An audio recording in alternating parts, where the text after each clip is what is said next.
A young woman sets out on a peaceful journey along a well-traveled route in the year 1312, seeking the quiet sanctuary of a distant shrine.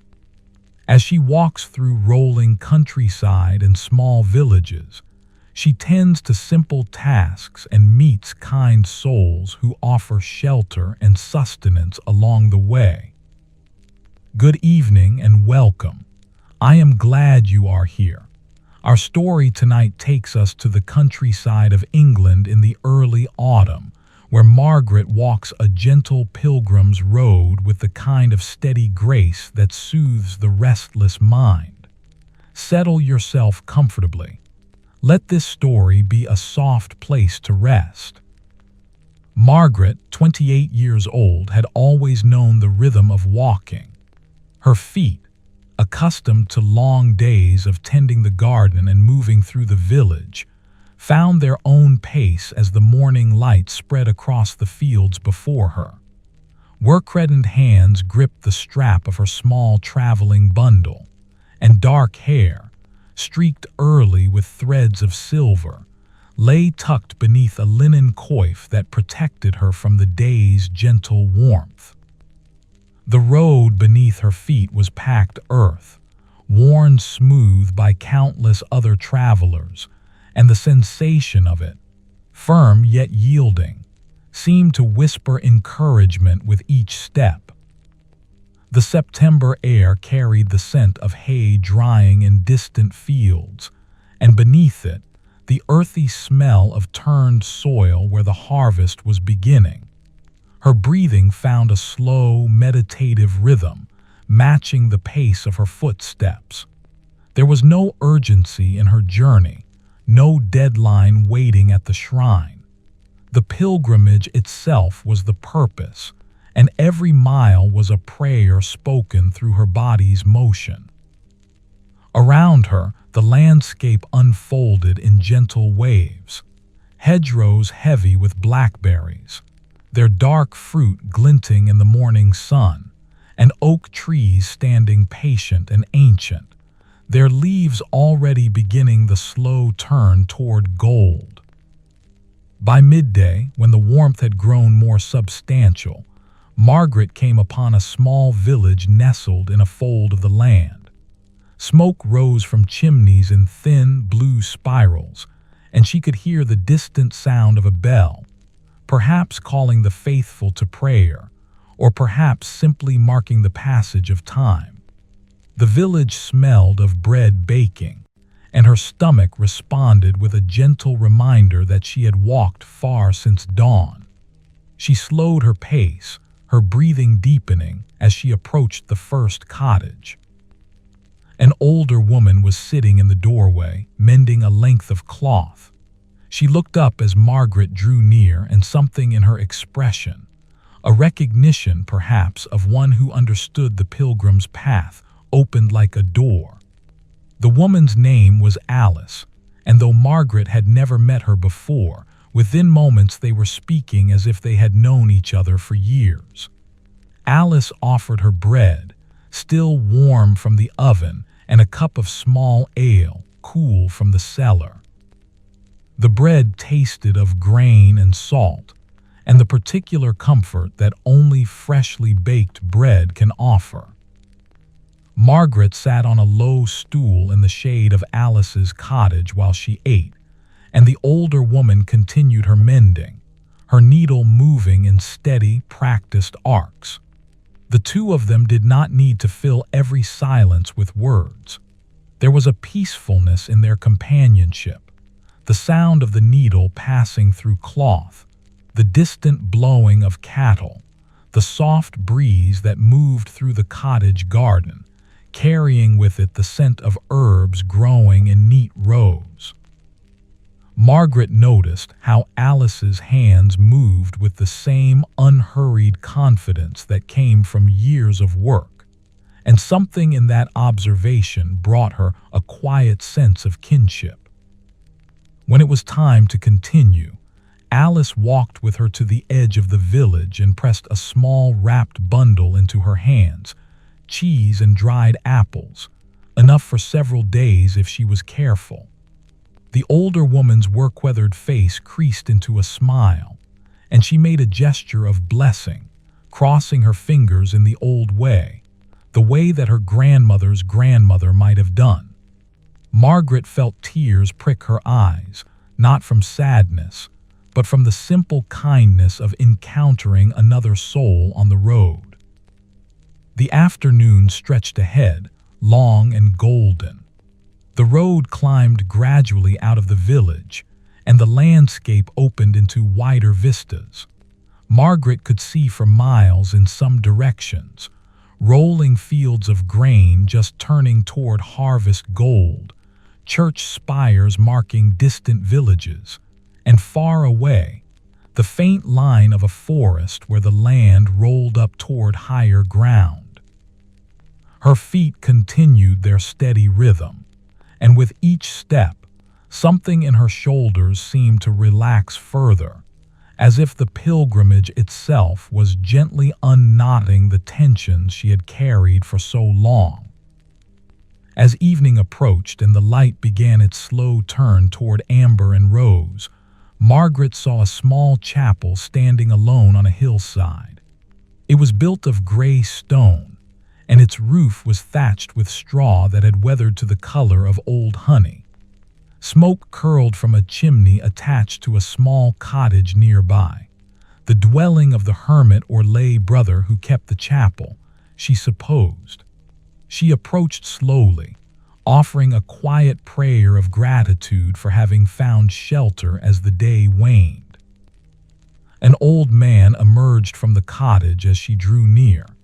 His face was deeply lined like parchment that has been folded many times, and his eyes held the clear, patient gaze of someone who spent much of his time in prayer and quiet contemplation. He did not ask many questions.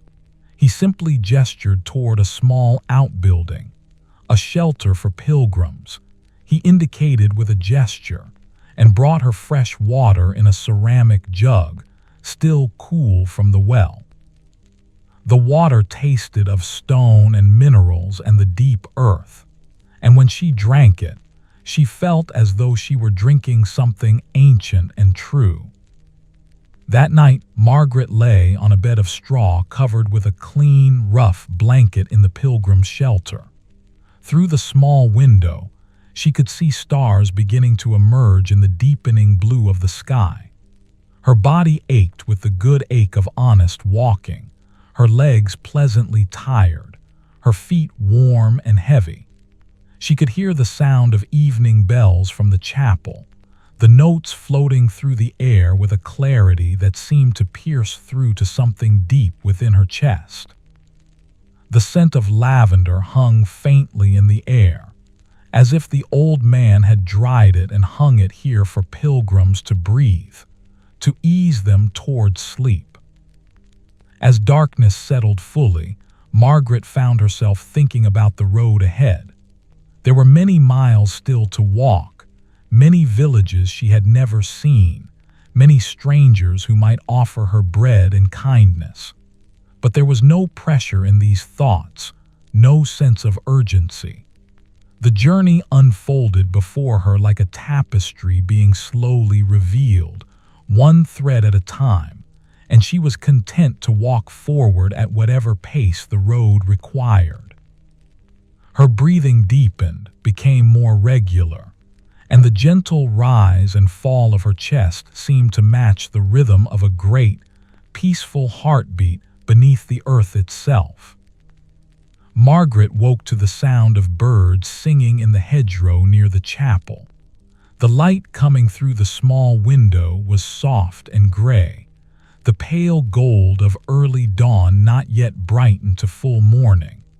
Her body felt rested in a way she had almost forgotten was possible, the kind of deep rest that comes from honest work and the knowledge that there is nowhere pressing to be. She lay still for a long moment, listening to the world gradually wake around her, feeling the weight of the clean blanket across her body and the yielding softness of the straw beneath her. When she finally rose and stepped outside, the air was cool and held the particular freshness that belongs only to early morning. Everything was damp with dew, the grass, the stones of the chapel path. Even the air itself seemed to carry moisture like a blessing. She made her way to the well behind the cottage and drew fresh water, washing her face and hands with the kind of careful attention one might give to a sacred ritual. The cold water shocked her skin awake, and she gasped softly, then smiled at her own response. It felt good to be alive and moving through the world.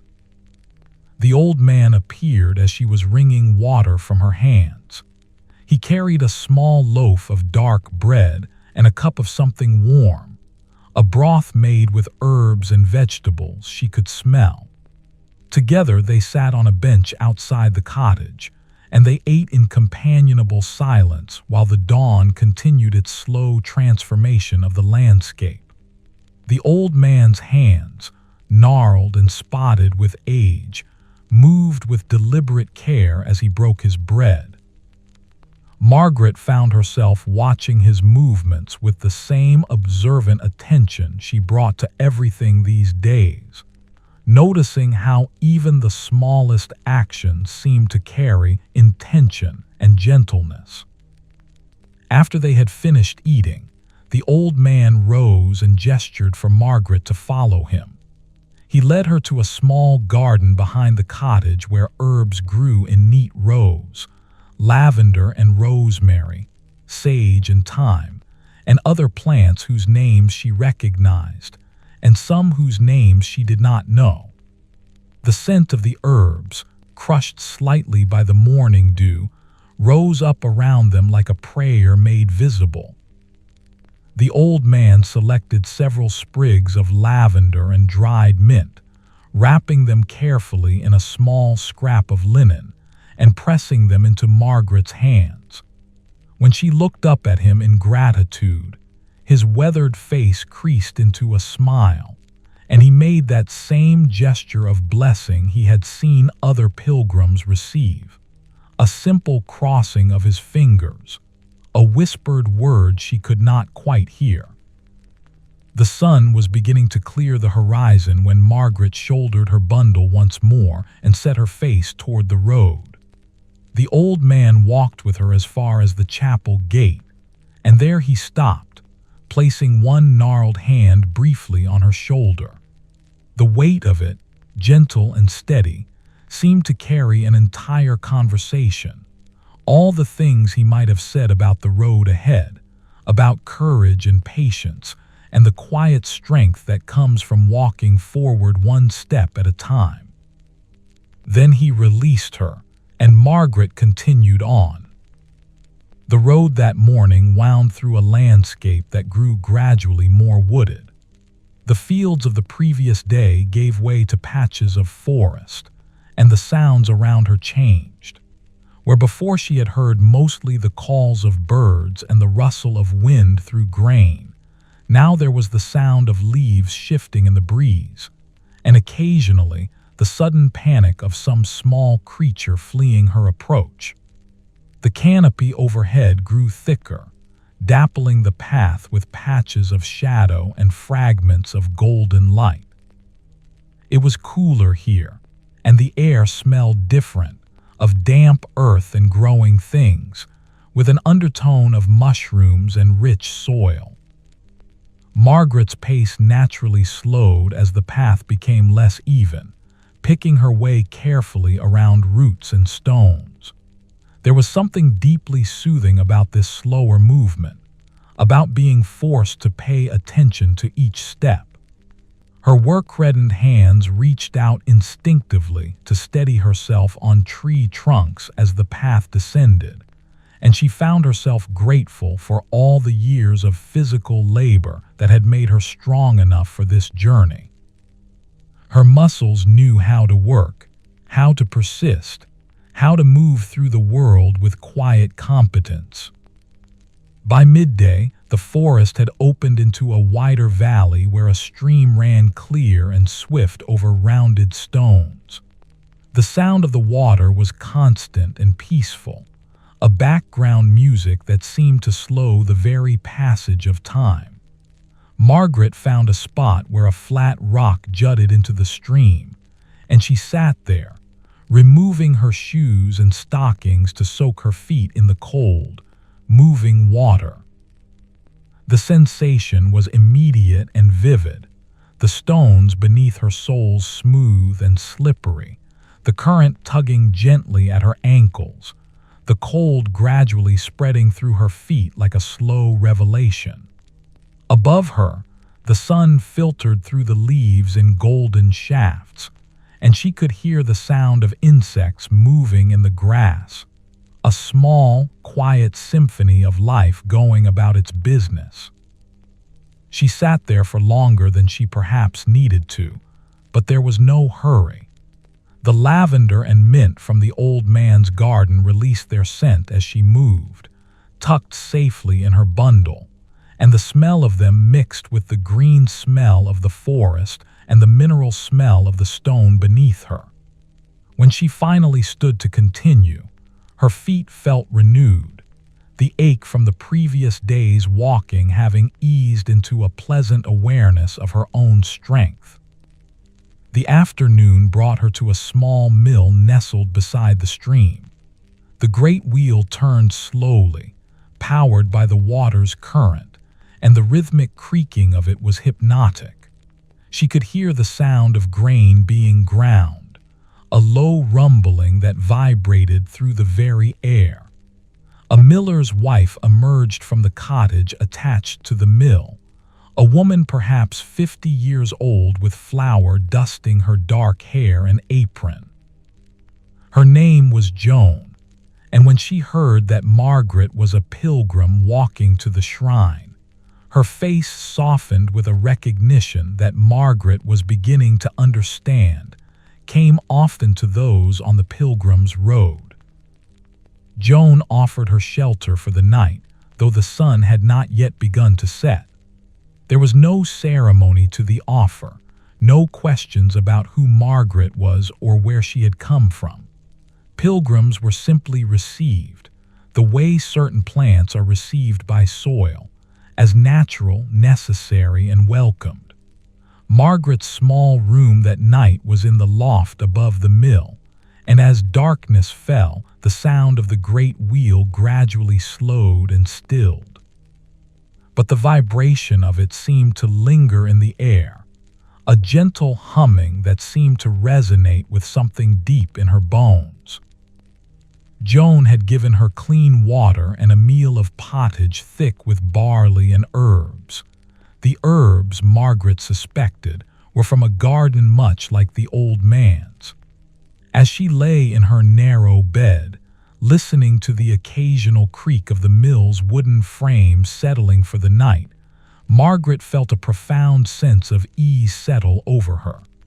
Her hands, folded across her stomach, felt warm and at rest. There was no longing for anything other than what she had in this moment: the scent of the mill, the sound of the stream beyond, the knowledge that tomorrow would bring another day of walking, another stretch of road, another village, and another kind soul waiting to offer shelter and sustenance. The next morning brought light rain, soft and steady. Joan provided her with a hood of waxed linen to keep the worst of the moisture away, and Margaret set out with gratitude warm in her chest. The rain made the world smell more intensely green. Every leaf and stone and growing thing released its scent more readily, as if the water itself were coaxing the earth to speak.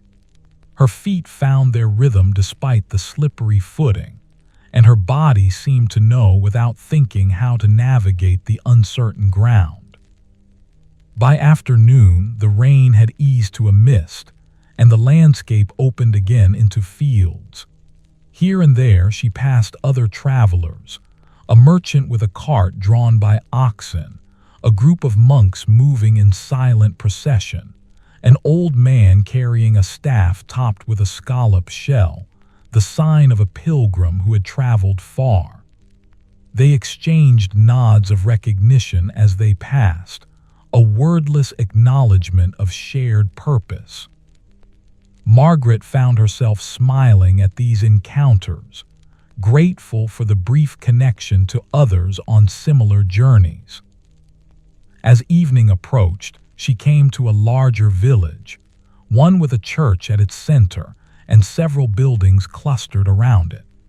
The church was made of gray stone, its spire reaching up into the dampening sky like a prayer-given form.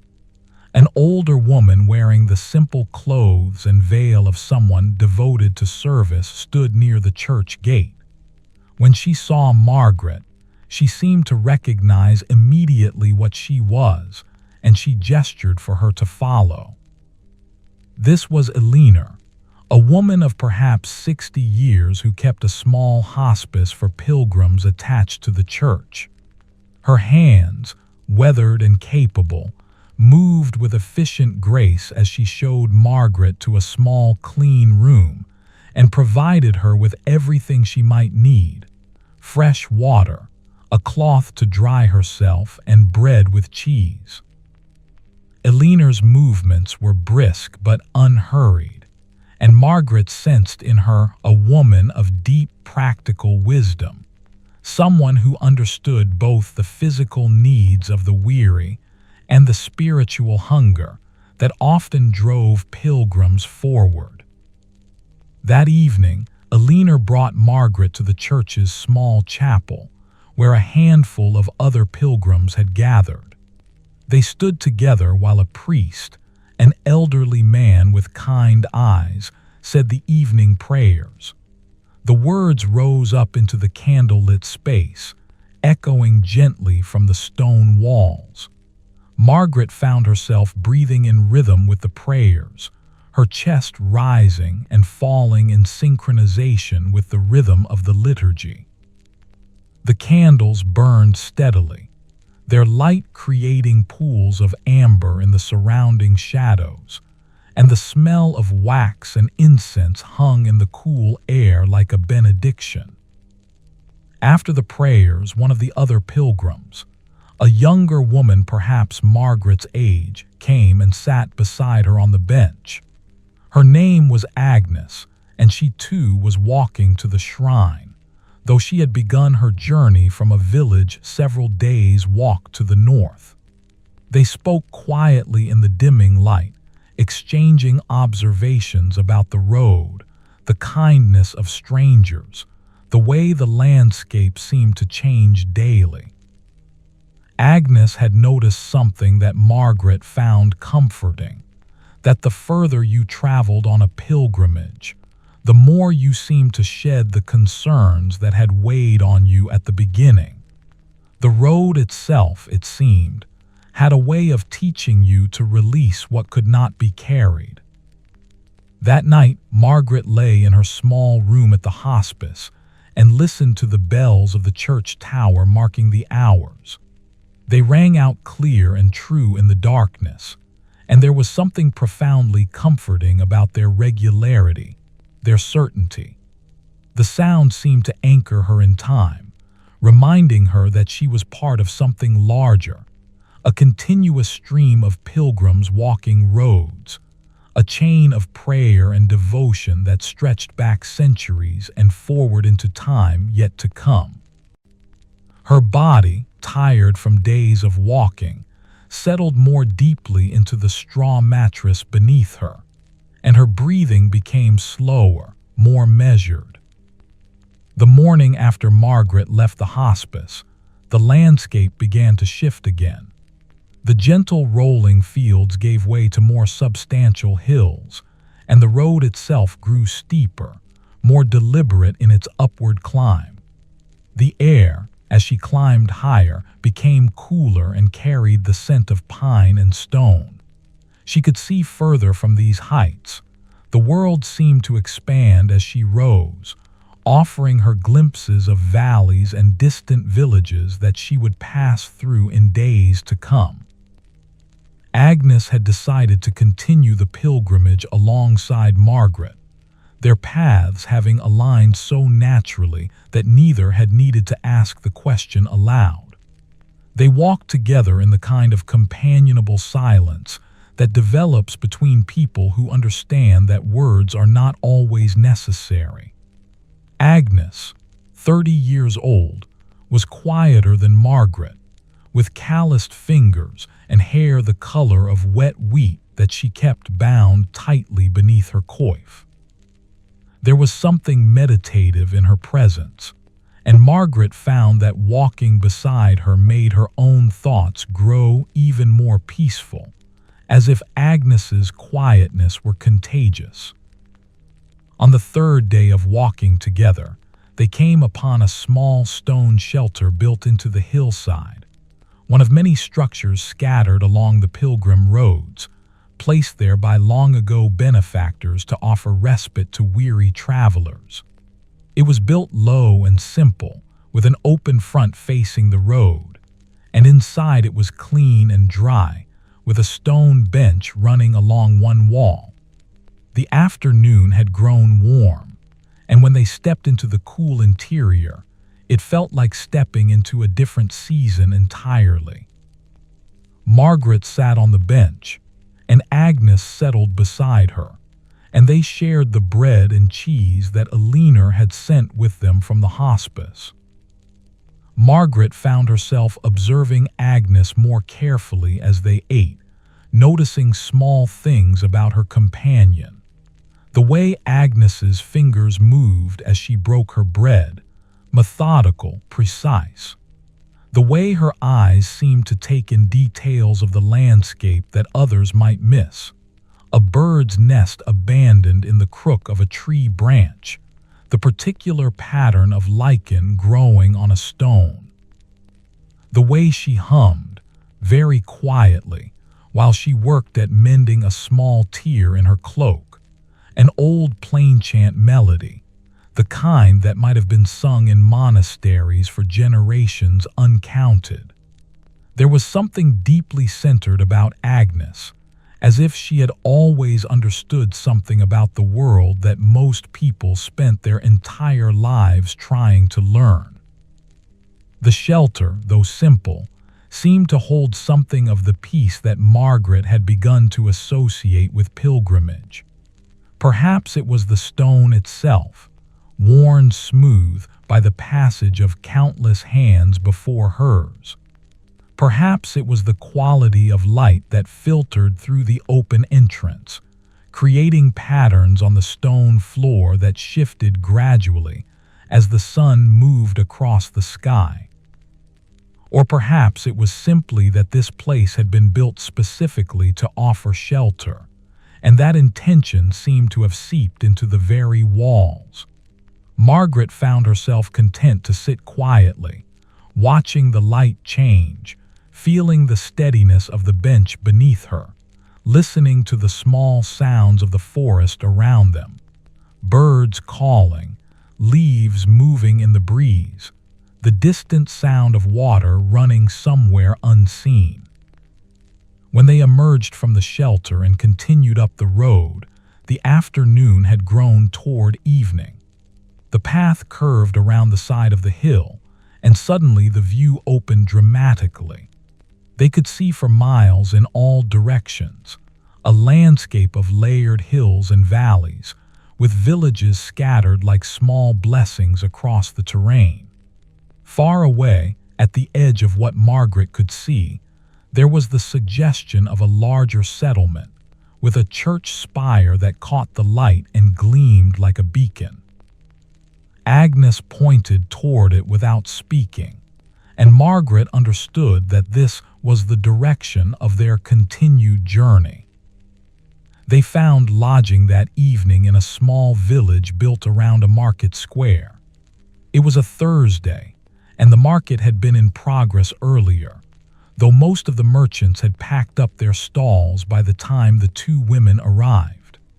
The smell of the market lingered in the air, though, a mixture of vegetables and herbs, animal hides, wool, and the particular scent of human commerce that seemed to arise wherever people gathered to exchange goods. A woman who kept a small inn, a sturdy person named Matilda with work-reddened hands much like Margaret's own, offered them a room and a hot meal. The meal that Matilda provided was more elaborate than what they had been eating on the road. There was pottage thick with barley and onions, bread still warm from the oven, and a piece of smoked fish that tasted of salt and smoke and the sea. Margaret realized as she ate that she had not thought once about the life she had left behind in her own village. The concerns that had seemed so pressing when she departed, the garden that would need tending, the relationships that would need managing, the small conflicts and confusions of daily life, had simply fallen away like autumn leaves. In their place had grown something else, a kind of present moment awareness, a satisfaction with simply being alive and moving through the world. That night, lying in the small room above the inn, Margaret could hear the sounds of the village settling for the night.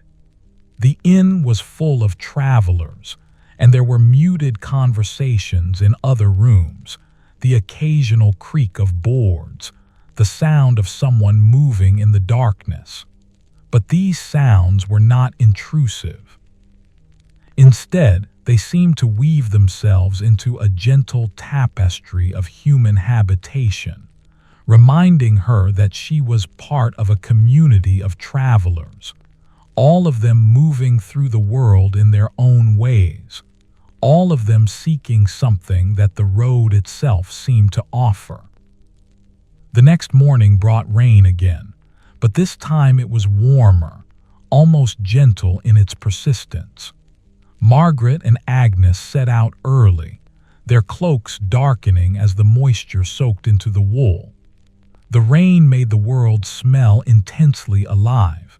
Every stone and leaf and growing thing seemed to release its scent more readily, and the air itself became thick with the smell of earth and growth.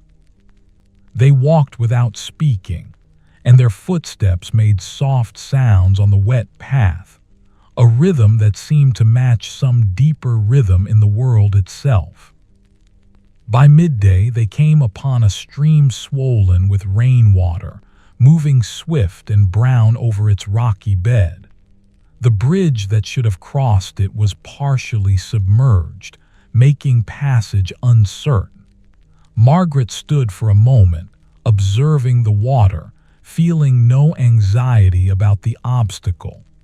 Agnes had moved to stand beside her, and together they studied the crossing.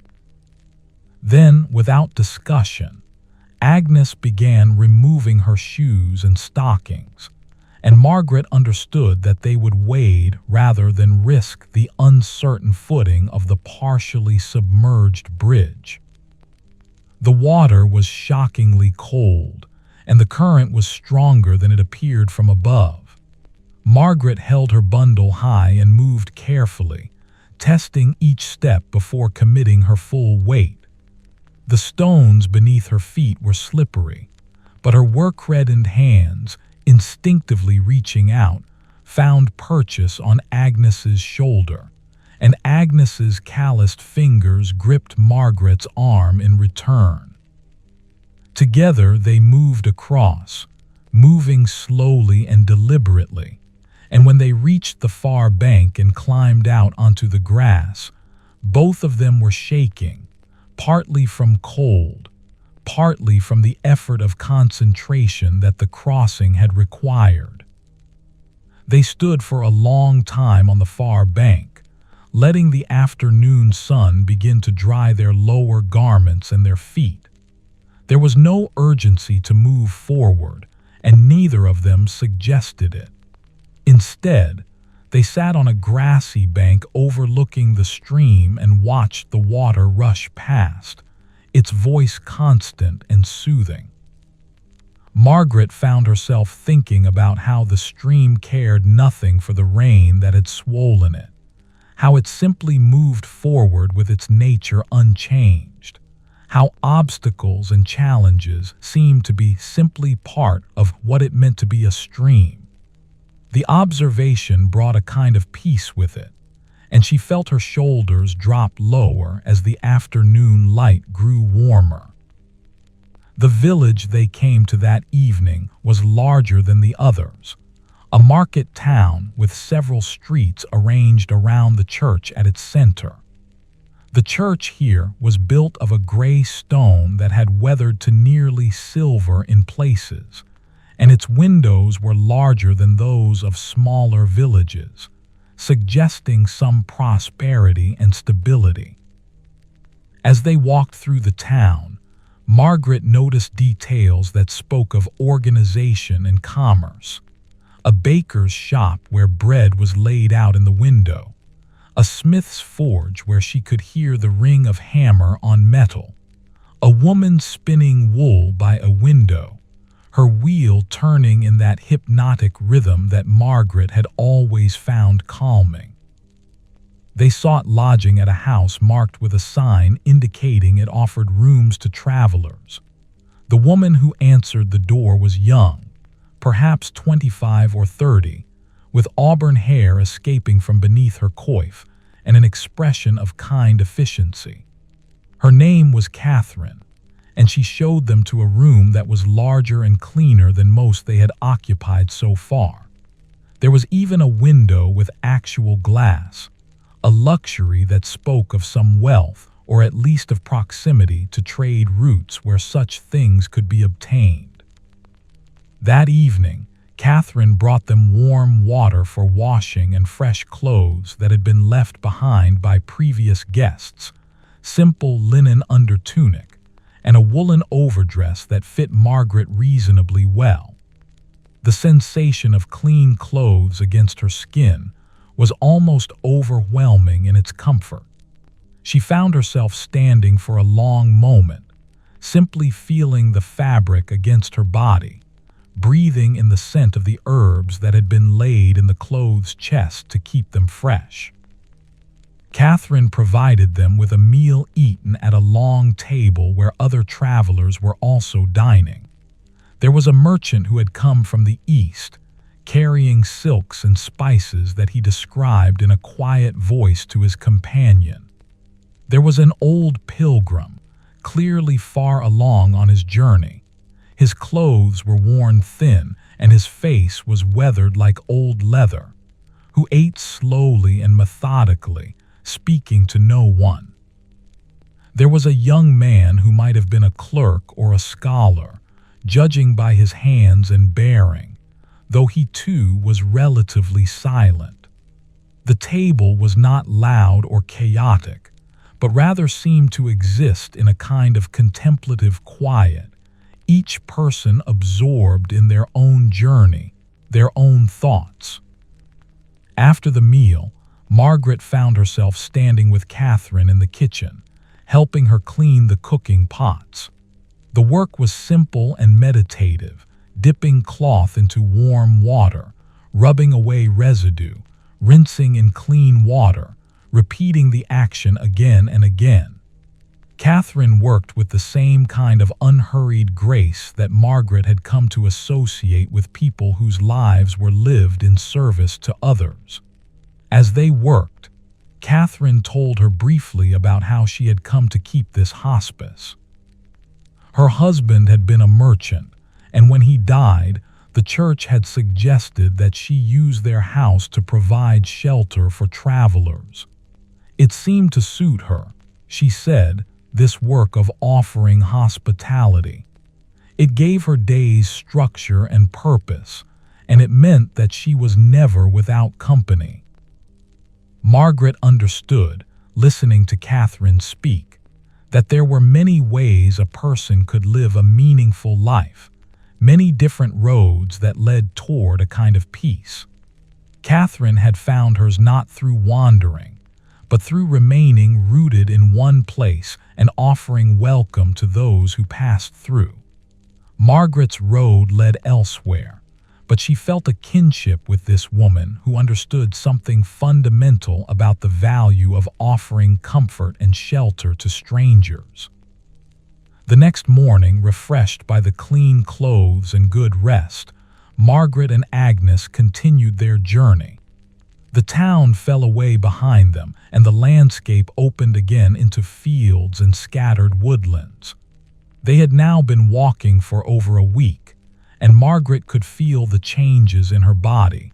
Her legs were stronger, her feet tougher, her breath coming more easily even on the steep sections of road. Her mind, too, had shifted.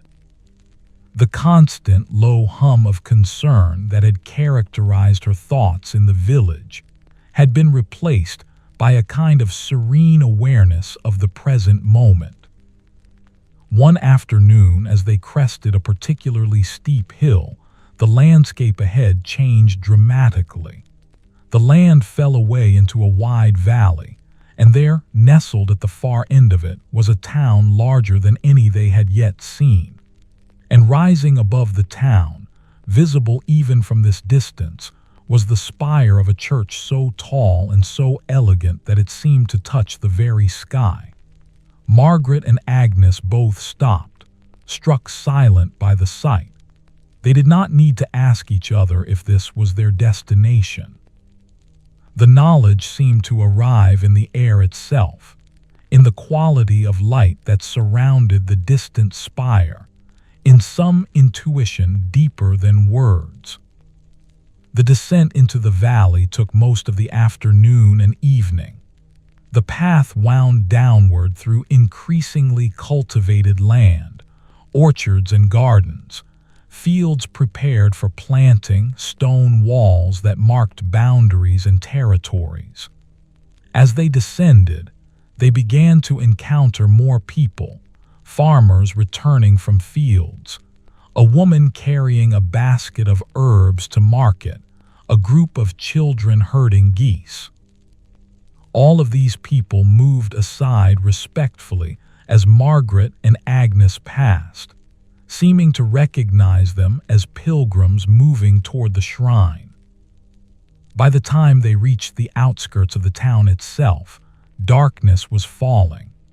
Oil lamps were beginning to be lit in windows, and the smell of evening meals being prepared rose from chimneys, bread and herbs and vegetable pottage, and the particular scent of a town settling into night.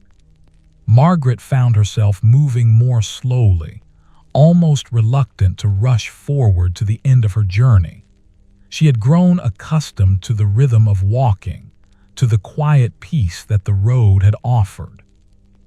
The thought of stopping, of remaining in one place, felt almost like it would disrupt something essential.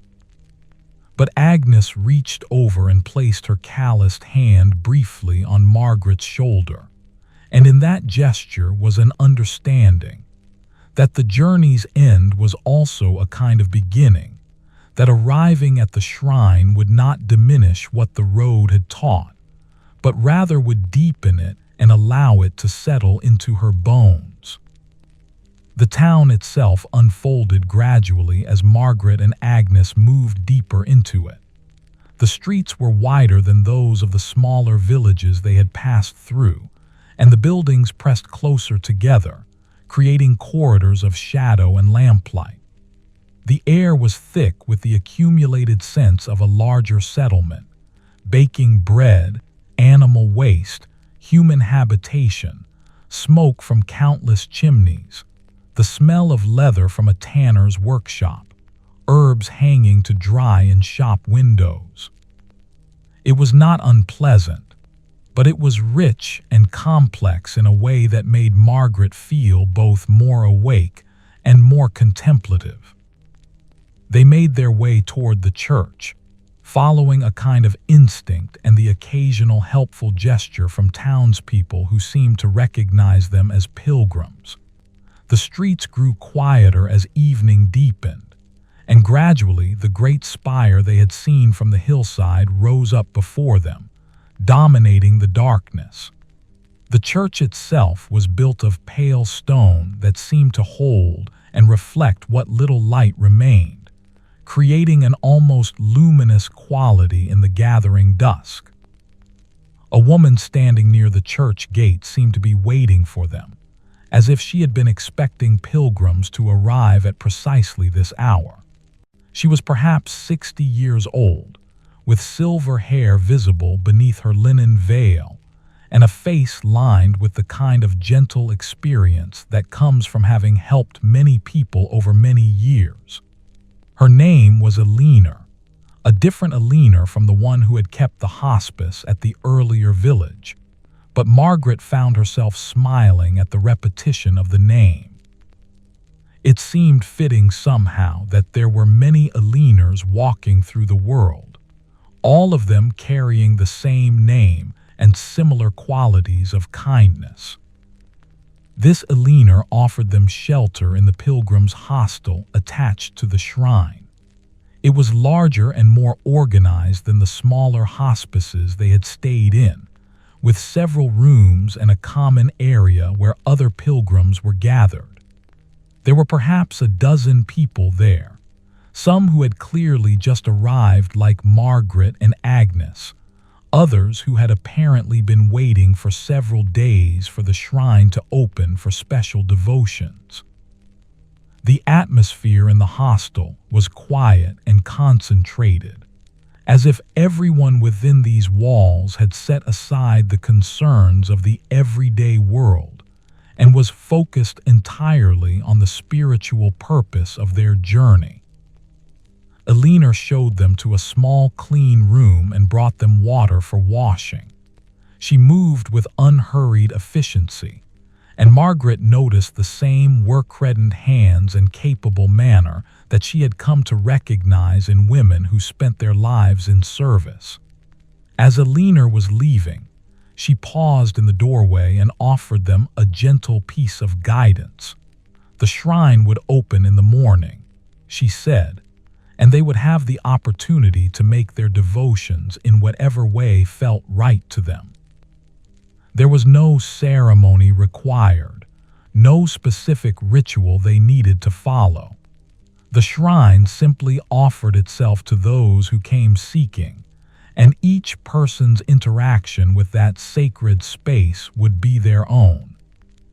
That night, lying in the dark, Margaret found herself unable to sleep despite her exhaustion. Her body ached pleasantly from days of walking, and her mind seemed unusually still, but there was an anticipation moving through her that kept her alert. Agnes had fallen asleep almost immediately, her breathing becoming deep and regular almost as soon as her head touched the pillow. Margaret lay listening to her companion's rest and to the sounds of the hostel settling around her. Distant voices, the creak of boards, someone moving in another room, the occasional sound of a bell marking the passage of time. She found herself thinking about why she had come. The question seemed important now, as she lay on the threshold of reaching the shrine. She had set out from her village with only a vague sense of purpose, a feeling that she needed to walk, to move away from the life she had been living, to seek something that she could not quite name. The road had provided answers to questions she had not consciously asked. It had taught her that peace could be found in movement, that strangers could offer kindness without expectation of return, that her own strength was greater than she had understood. But the original question remained unresolved. What was it, exactly, that she had been seeking? As dawn began to lighten the small window of her room, Margaret found herself understanding something. The seeking itself was the answer. The journey itself was to the shrine. Every step she had taken, every kindness she had received, every moment of beauty she had witnessed, These things together comprised a pilgrimage that had already transformed her. The physical shrine that waited for her in the morning was simply the culmination of what had already occurred, a place to acknowledge and honor the journey she had already completed. When full light came, she rose quietly, being careful not to wake Agnes, and went out into the hostel. Other pilgrims were already stirring. The old weathered man she had noticed the evening before was kneeling in a corner, saying his prayers in a quiet voice. A younger woman was standing at a window, looking out toward the church with an expression of profound longing. A merchant who had also been in the hostel was breaking his fast with bread and small ale, his practical manner suggesting he had long ago integrated pilgrimage into his regular life. Elinor appeared with fresh water and bread, as if she had known Margaret would wake early and need sustenance. They did not exchange many words, but Elinor's eyes held a recognition.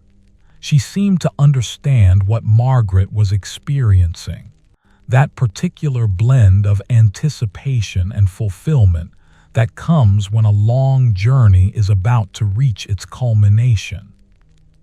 After eating, Margaret made her way to the church.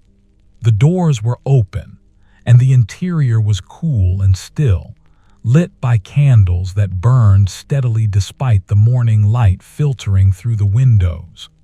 The church was larger than it had appeared from outside, with a soaring stone vault that drew the eye and the spirit upward.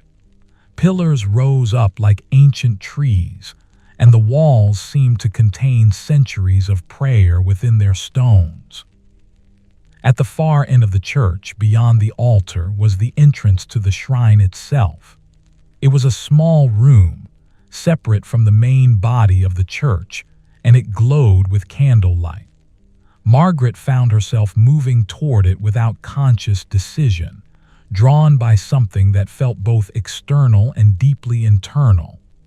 Other pilgrims moved through the church as well, but they moved slowly and in silence, each absorbed in their own devotions, their own purposes. The shrine room was small, perhaps no more than 12 feet across, and every surface seemed to hold candles. The flames created a landscape of light and shadow, and the air was thick with the scent of beeswax and the faint ghost of incense from previous days' devotions. At the center of the room was a simple stone altar, and resting upon it was a reliquary, a silver container worked with fine detail, within which lay the sacred object that had drawn thousands of pilgrims across centuries. What lay within the silver container, Margaret could not see, but it did not matter. The relic itself was almost secondary to the space it had created, the sanctuary of prayer and peace that generations of faithful had built around it through their devotion. Margaret found herself kneeling without making a conscious decision to do so. Her knees came to rest on the stone floor, and her hands folded themselves naturally before her. She did not pray in the traditional sense, with words or formal petition. Instead, she simply remained present, breathing in the candlelit air, feeling the hardness of the stone beneath her, aware of the countless other pilgrims who had knelt in this same spot, seeking the same kind of peace, the same kind of answer to questions they could not quite articulate. Time seemed to move differently in this space. She could have knelt there for minutes or hours. There was no way to measure it. Her mind grew quieter and quieter, until it seemed that nothing existed except her own breath, the smell of candles, the gentle flicker of light on the stone walls, and some vast, wordless presence that seemed to inhabit the space itself. When she finally rose, it was because something in her body seemed to know that the time had come. She was not finished with her pilgrimage, she understood, but rather had arrived at a different kind of threshold. The questions she had brought with her had been transformed into something else, a kind of deep contentment, a knowing that the answer to what she had been seeking was not something that could be given to her, but rather something that had been growing within her with each step, each kindness, each moment of beauty encountered on the road. She stepped back out into the main body of the church, and there she found Agnes waiting. Her companion's face was peaceful and still, and Margaret understood that Agnes had completed her own journey within the shrine. They exchanged a glance. No words were necessary, and together they made their way back out into the morning light. The sun was higher now, warm on their faces as they emerged from the church. The town around them was becoming more active, merchants opening stalls, people moving about the business of daily life, the ordinary world continuing its rhythms. But Margaret found that she was no longer as separate from that ordinary world as she had been before. The pilgrimage had not removed her from the world, but rather had taught her how to inhabit it with greater peace. They spent that day in the town, walking its streets without purpose or direction, simply allowing themselves to experience it. They bought bread and cheese from a market stall, and fresh fruit from a vendor who seemed delighted to sell to pilgrims. They sat by a small fountain in a town square and watched the water falling, listened to it splash against stone, and felt the cool mist of it on their skin. They visited a small shop where a woman sold herbs and remedies, and Margaret purchased some of the dried lavender and mint, different from what the old hermit had given her, but no less fragrant and soothing. That evening, as they sat in the common room of the hostel, Elena brought them tea made with honey and herbs. Other pilgrims were gathered there as well, and a kind of gentle conversation began to flow, people sharing observations about their journeys, about the kindnesses they had encountered, about the transformations that the road had worked upon them. An old woman who had walked from a village 2 weeks' journey away spoke of how the pilgrimage had healed a grief she had carried for years. A younger man spoke of how the quiet of the road had helped him understand what he truly wanted from his life. A merchant spoke of how the rhythm of walking had restored a peace to his heart that he thought he had lost forever to the constant pursuit of profit and gain. As Margaret listened to these stories, she found herself understanding more deeply what the pilgrimage had done for her. It had not solved any of her problems. The concerns she had left behind in her village would still be waiting for her when she returned. But it had changed her relationship to those concerns, and had shown her that she possessed greater strength and resilience than she had previously understood. The road had taught her that comfort and kindness existed everywhere, offered freely by strangers, and that the world was fundamentally less hostile and more beautiful than she had perhaps feared. When she finally lay down to sleep that night, Margaret felt a deep sense of completion. Not the kind of completion that suggests an ending, but rather the kind that suggests a transformation, a shift from one state of being to another. She was still the same Margaret who had left her village more than a week ago, but she was also someone different, someone who had walked miles and been changed by that walking, who had been offered kindness by strangers and had learned to offer kindness in return. Agnes slept quietly beside her, and through the small window, Margaret could see stars appearing in the darkening sky. The bells of the church rang out the hours of the night, marking time with their patient, ancient rhythm. And Margaret, listening to them, felt herself drifting toward sleep with a peacefulness that seemed to come from the very center of her being, from some deep place that the road had revealed and the shrine had blessed. The morning after their devotions at the shrine, Margaret woke to find Agnes already awake, sitting by the small window and watching the town gradually come to life below. The light was soft and pale, the quality of early morning when the world seems fresh and new, as if it had been gently remade during the night. Agnes turned as Margaret stirred, and there was something in her expression, a kind of settled peace, that suggested she too had found what she had been seeking. They took their time that morning, moving without hurry through the rituals of preparation. Eleanor brought them fresh water, and they washed carefully, as if performing a small ceremony of their own.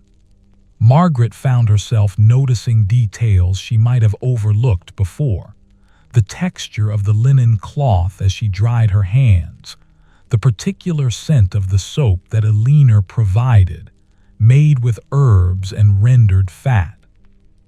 These small sensory experiences seemed to carry weight and meaning in a way they had not before, as if the pilgrimage had taught her to pay attention to the ordinary world with the reverence usually reserved for sacred things. After they had eaten bread and cheese, Eleanor came to them with a gentle suggestion.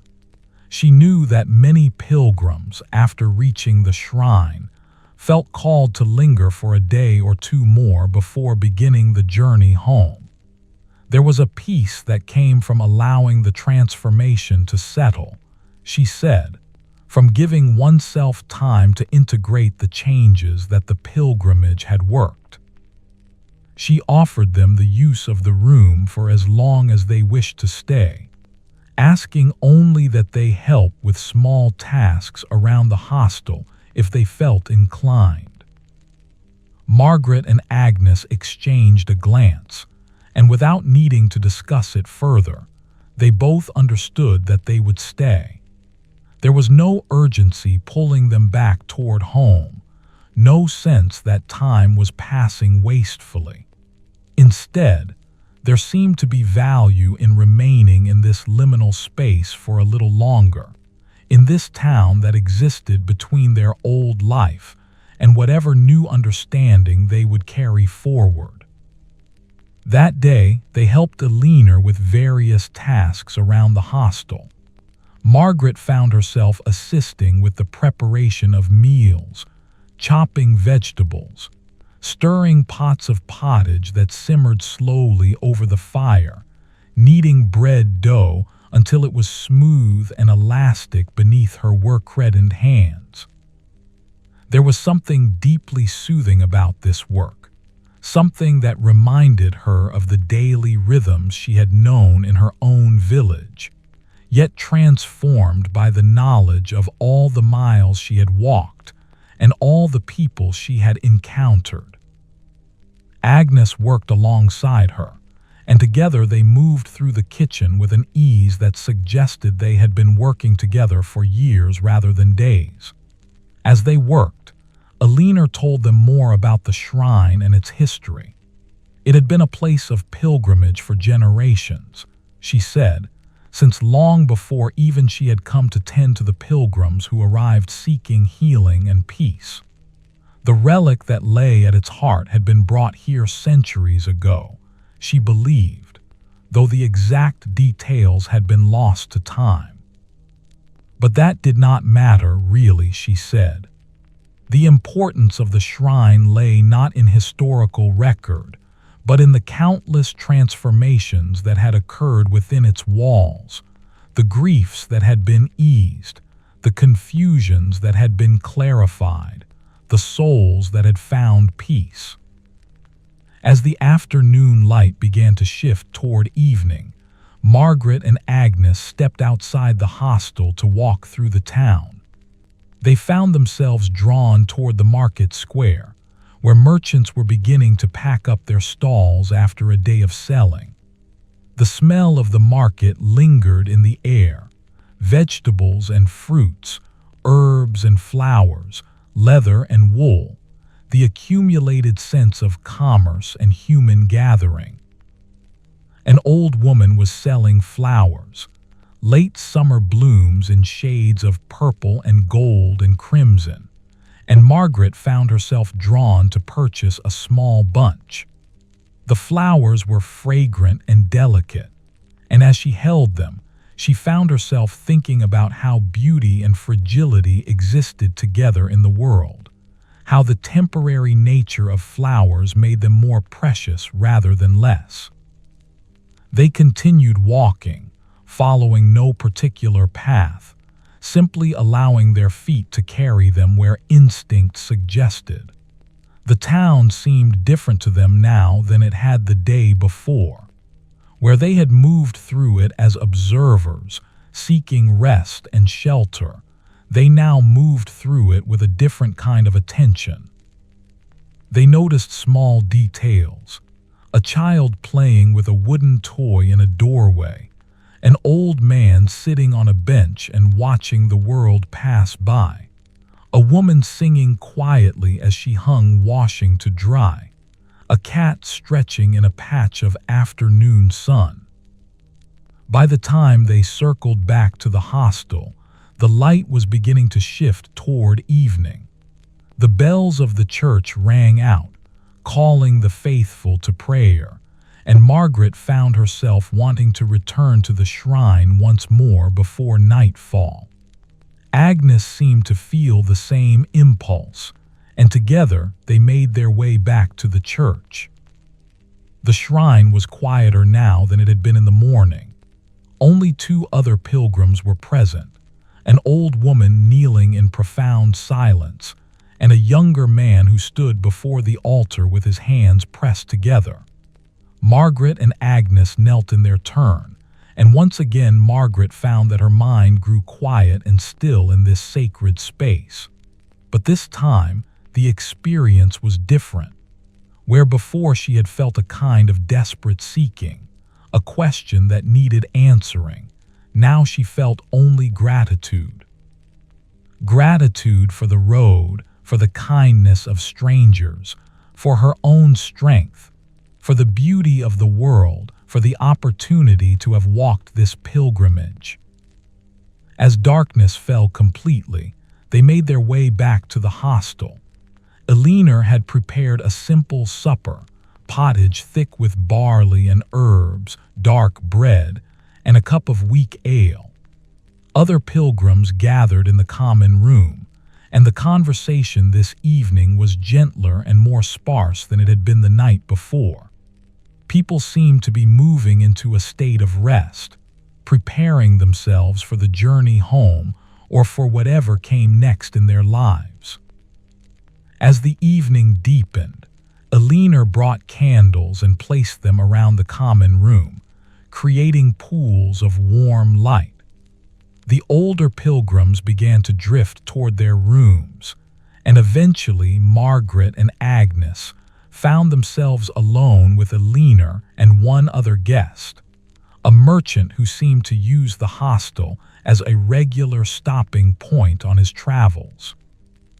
Eleanor settled herself on a bench and began to speak about the various routes that pilgrims took in returning home. Some, she said, retraced the exact path they had come, finding value in visiting the same villages and encountering the same people again.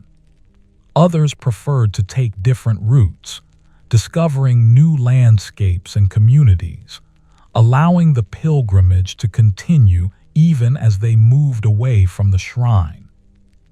Still others took longer routes that added weeks to their journey, visiting other holy sites and deepening their transformation through continued travel and prayer.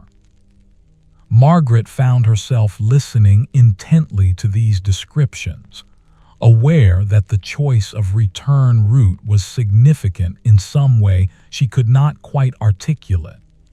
It was not simply a practical matter of which roads to take, but rather a question about how to carry forward the changes that the pilgrimage had wrought.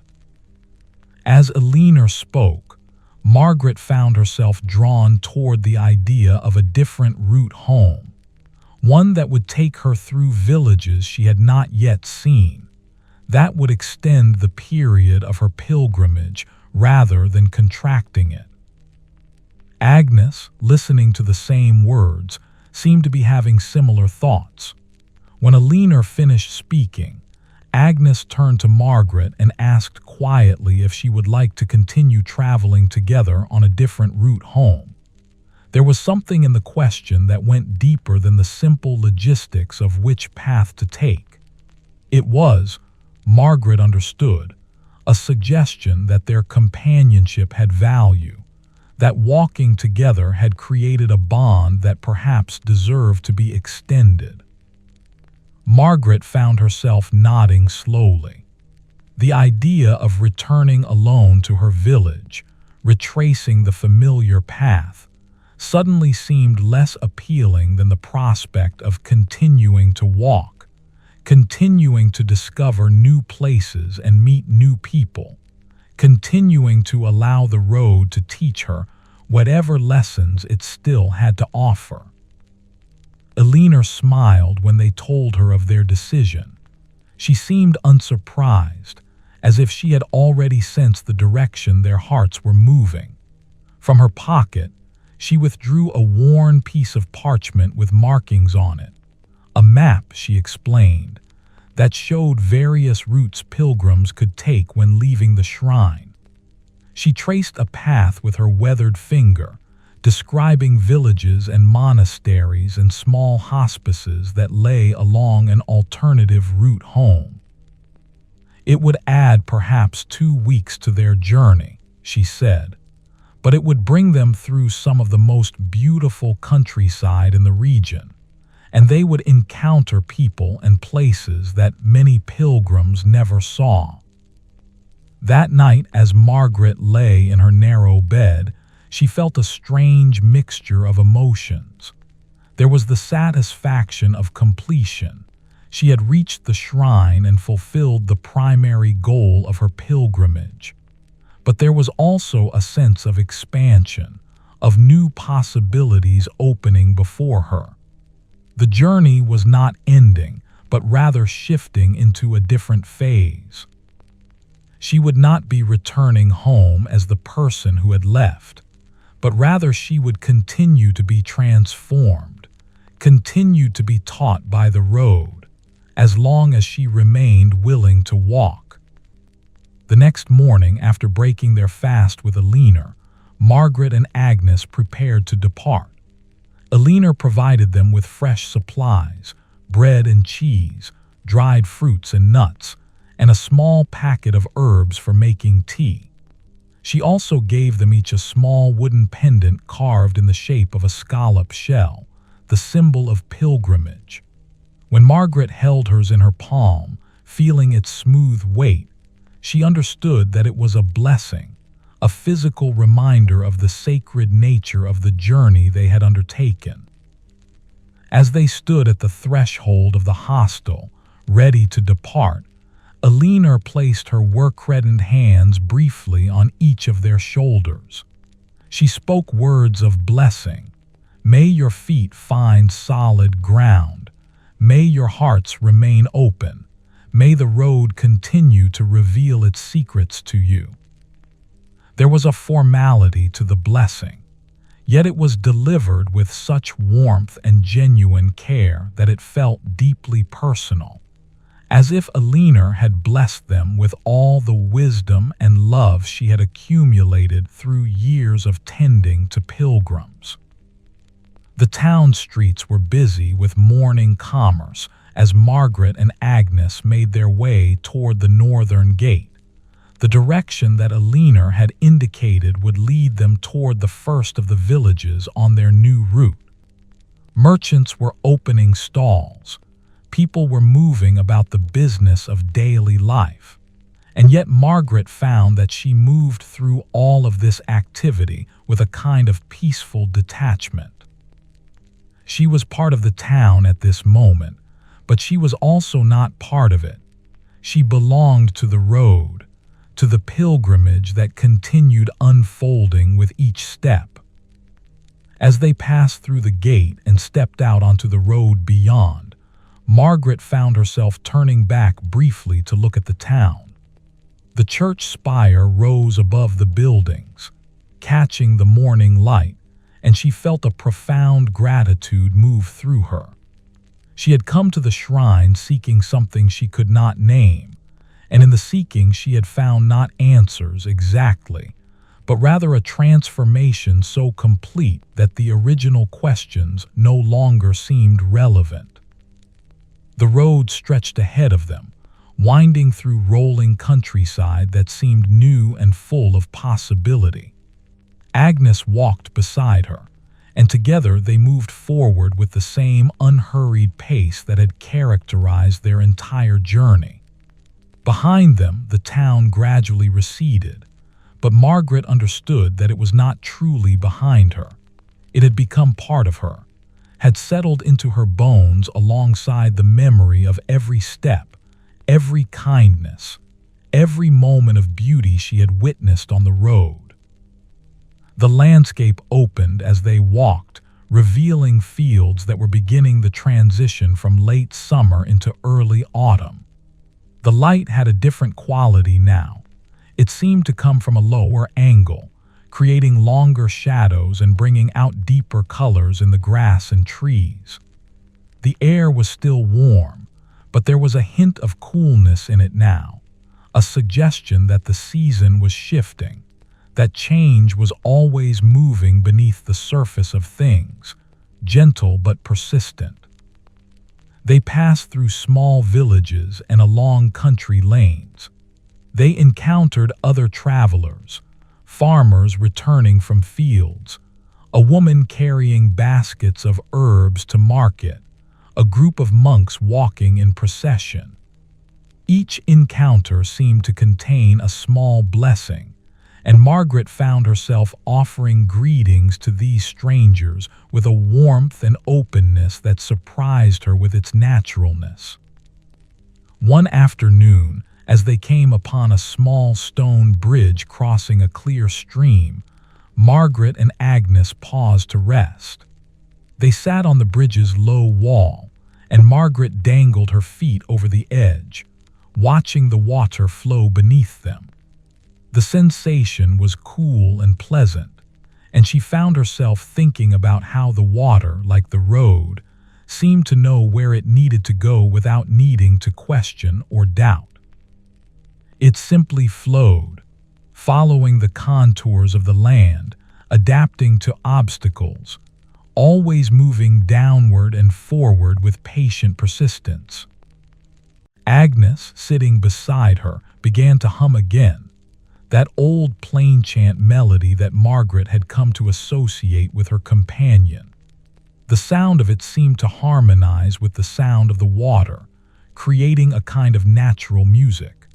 Margaret found herself humming along, and for a while they sat together in this simple moment, two pilgrims resting beside a stream, their voices mingling with the sound of flowing water, the afternoon light shifting slowly across the landscape.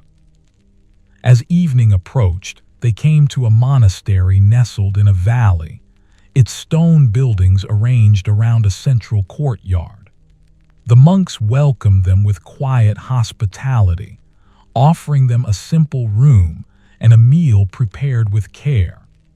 The meal consisted of vegetable pottage, dark bread, and cups of small ale, served in a large refectory where a monk read aloud from a sacred text as they ate.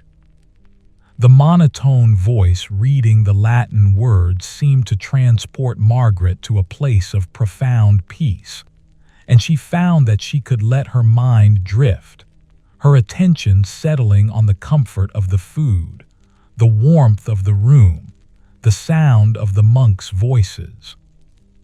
That night, lying in the narrow bed provided by the monastery, Margaret found herself reflecting on how much her relationship to comfort and rest had changed. In her village, she had taken such things for granted: a bed to sleep in, food provided by her own labor, the security of familiar walls. Now, after weeks of pilgrimage, she understood comfort in a different way. It was not about luxury or familiarity, but about the simple blessing of having shelter when one was tired, food when one was hungry, kindness when one was weary. These basic comforts, when truly noticed and appreciated, seemed to contain a kind of sacredness. The monastery bells rang for matins in the deep darkness of early morning, their sound traveling through the stone corridors and seeming to pierce through Margaret's dreams like a gentle summons. She woke not startled, but rather peacefully, as if the bells had been calling to her specifically, inviting her to join in the monks' pre-dawn prayers. She rose quietly, careful not to disturb Agnes, and made her way through the darkness toward the sound of the bells. The monastery church was lit only by candles, creating an atmosphere of profound stillness and contemplation. The monks were already gathered, their voices rising in unison to sing the night offices, ancient words in Latin that had been sung in this same space perhaps for centuries. Margaret slipped into a back corner, content to listen rather than to participate, and found that the rhythm of the chanting seemed to slow her very heartbeat, as if her body was gradually synchronizing with the sacred sounds moving through the stone chamber. The experience lasted perhaps an hour, though time seemed to move differently here. When the monks finally processed out, their singing gradually fading as they dispersed to their various cells and duties, Margaret found herself remaining in the church for a while longer. The silence that followed the chanting felt almost palpable, as if it had substance and weight. She sat in the darkness, breathing slowly, feeling the accumulated peace of generations of prayer settling around her like a benediction. When she finally returned to her room, she found that Agnes had also risen and was preparing for the day. Her companion's face was serene, and Margaret understood that Agnes too had been drawn to participate in the monk's prayer. They exchanged a knowing glance, the kind of wordless communication that had developed between them over their weeks of traveling together, and began to gather their few possessions. Before they departed, one of the senior monks, an elderly man with eyes that seemed to hold great wisdom and kindness, approached them in the monastery's courtyard. He gave them each a small bundle wrapped in cloth, bread and cheese for their journey, he explained, and a small vial of herbal oil that could be used to soothe tired feet. But more than that, he offered them his blessing, spoken in Latin but understood nonetheless. His ancient hands traced a sign of the cross over their heads, and Margaret felt the weight of countless blessings, countless prayers, flowing through that simple gesture. The morning was crisp and cool as they stepped out onto the road again. The landscape here was more dramatically hilly, with forests of ancient trees rising up on both sides of the path. The air smelled of damp earth and growing things, and there was a quality of wildness to it that suggested they were moving into less populated regions. The road itself was narrower here, less well-maintained than the main pilgrimage route they had originally traveled, but Margaret found that she preferred it. There was something about walking a path that fewer people traveled that made the journey feel more personal, more unique. As they climbed steadily upward through the forested hillside, Margaret found herself observing Agnes more closely. Her companion moved with a quiet competence, her calloused fingers occasionally reaching out to steady herself on tree trunks as the path steepened. There was something timeless about Agnes, something that made her seem as much a part of the landscape as the trees themselves. Margaret wondered about her companion's life before the pilgrimage, about what circumstances had led her to begin this journey, but she found that she did not feel a need to ask. The present moment seemed sufficient, the companionship itself more valuable than the details of their respective histories. By midday, they had climbed high enough that the forest began to open into meadows. The views from these heights were extraordinary. They could see for miles in all directions, across rolling countryside dotted with villages and monasteries, their churches rising like small beacons from the landscape. The sky above them was a deep, clear blue, and the light seemed unusually clear and brilliant at this elevation. Margaret found herself pausing frequently simply to look, to absorb the beauty of the vista that continued to reveal itself as they climbed higher. They found a sheltered spot beside a small stream that ran down from higher elevations, its water so cold that Margaret gasped when she first sipped it. The water tasted clean and pure, with a slight mineral quality that seemed to invigorate her.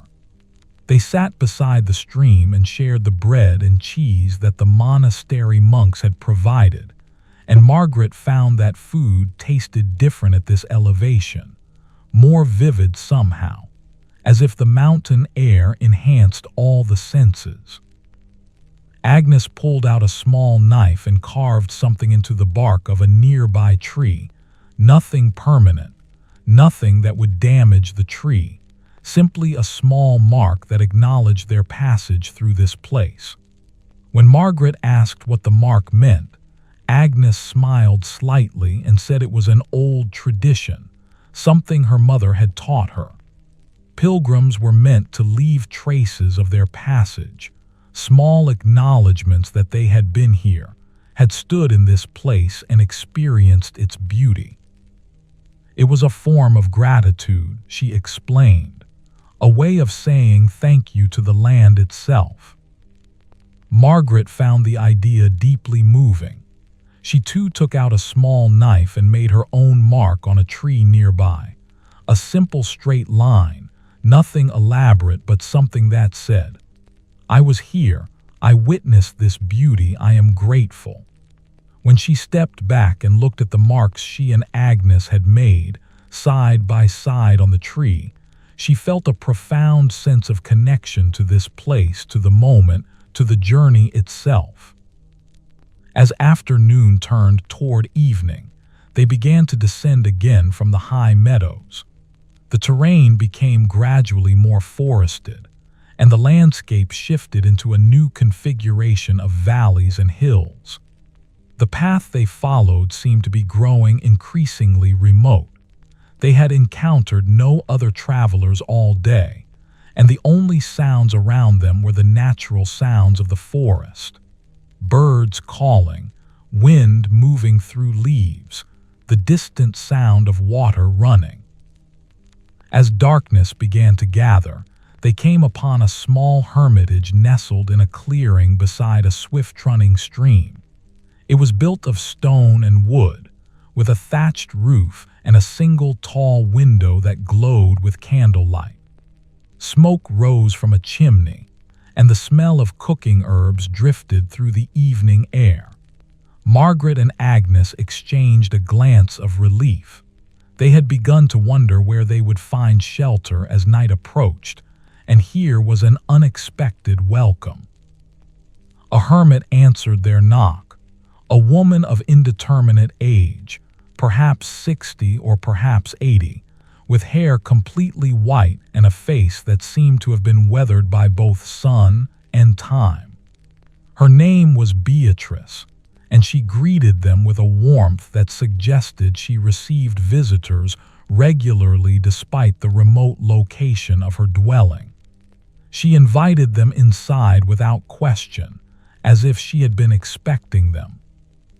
The interior of the hermitage was surprisingly comfortable. There was a small hearth with a fire burning steadily, and the walls were lined with shelves holding herbs, books, and various objects that suggested a life of study and contemplation. Beatrice moved about her space with the unhurried grace of someone completely at home in her environment. She prepared a meal of vegetable soup, thick with beans and herbs, dark bread, and tea made from dried flowers and herbs that smelled of autumn and rest. As they ate, Beatrice told them about her life. She had been living as a hermit for 30 years. She explained, ever since her husband had died and her children had grown and moved away. Rather than returning to village life, she had felt called to this solitary existence, to a life of prayer and contemplation and tending to travelers who occasionally passed through this remote area. The hermitage, she said, had been built by a previous hermit, and she had simply inherited both the building and the duty to offer hospitality to those who came seeking shelter. Beatrice's hands, as she gestured while speaking, were thin and delicate, marked with the particular wrinkles that come from age and from years of fine work. Margaret noticed that despite her solitary life, Beatrice seemed to possess a deep understanding of human nature and connection. She asked them gentle questions about their pilgrimage, and she listened to their answers with full attention, as if their experiences were deeply important to her. As evening deepened, Beatrice brought out a small wooden instrument, a kind of dulcimer with strings made of gut, and she began to play it. The music that emerged was simple but deeply moving, a melody that seemed to exist somewhere between sacred and secular, between folk tradition and classical composition.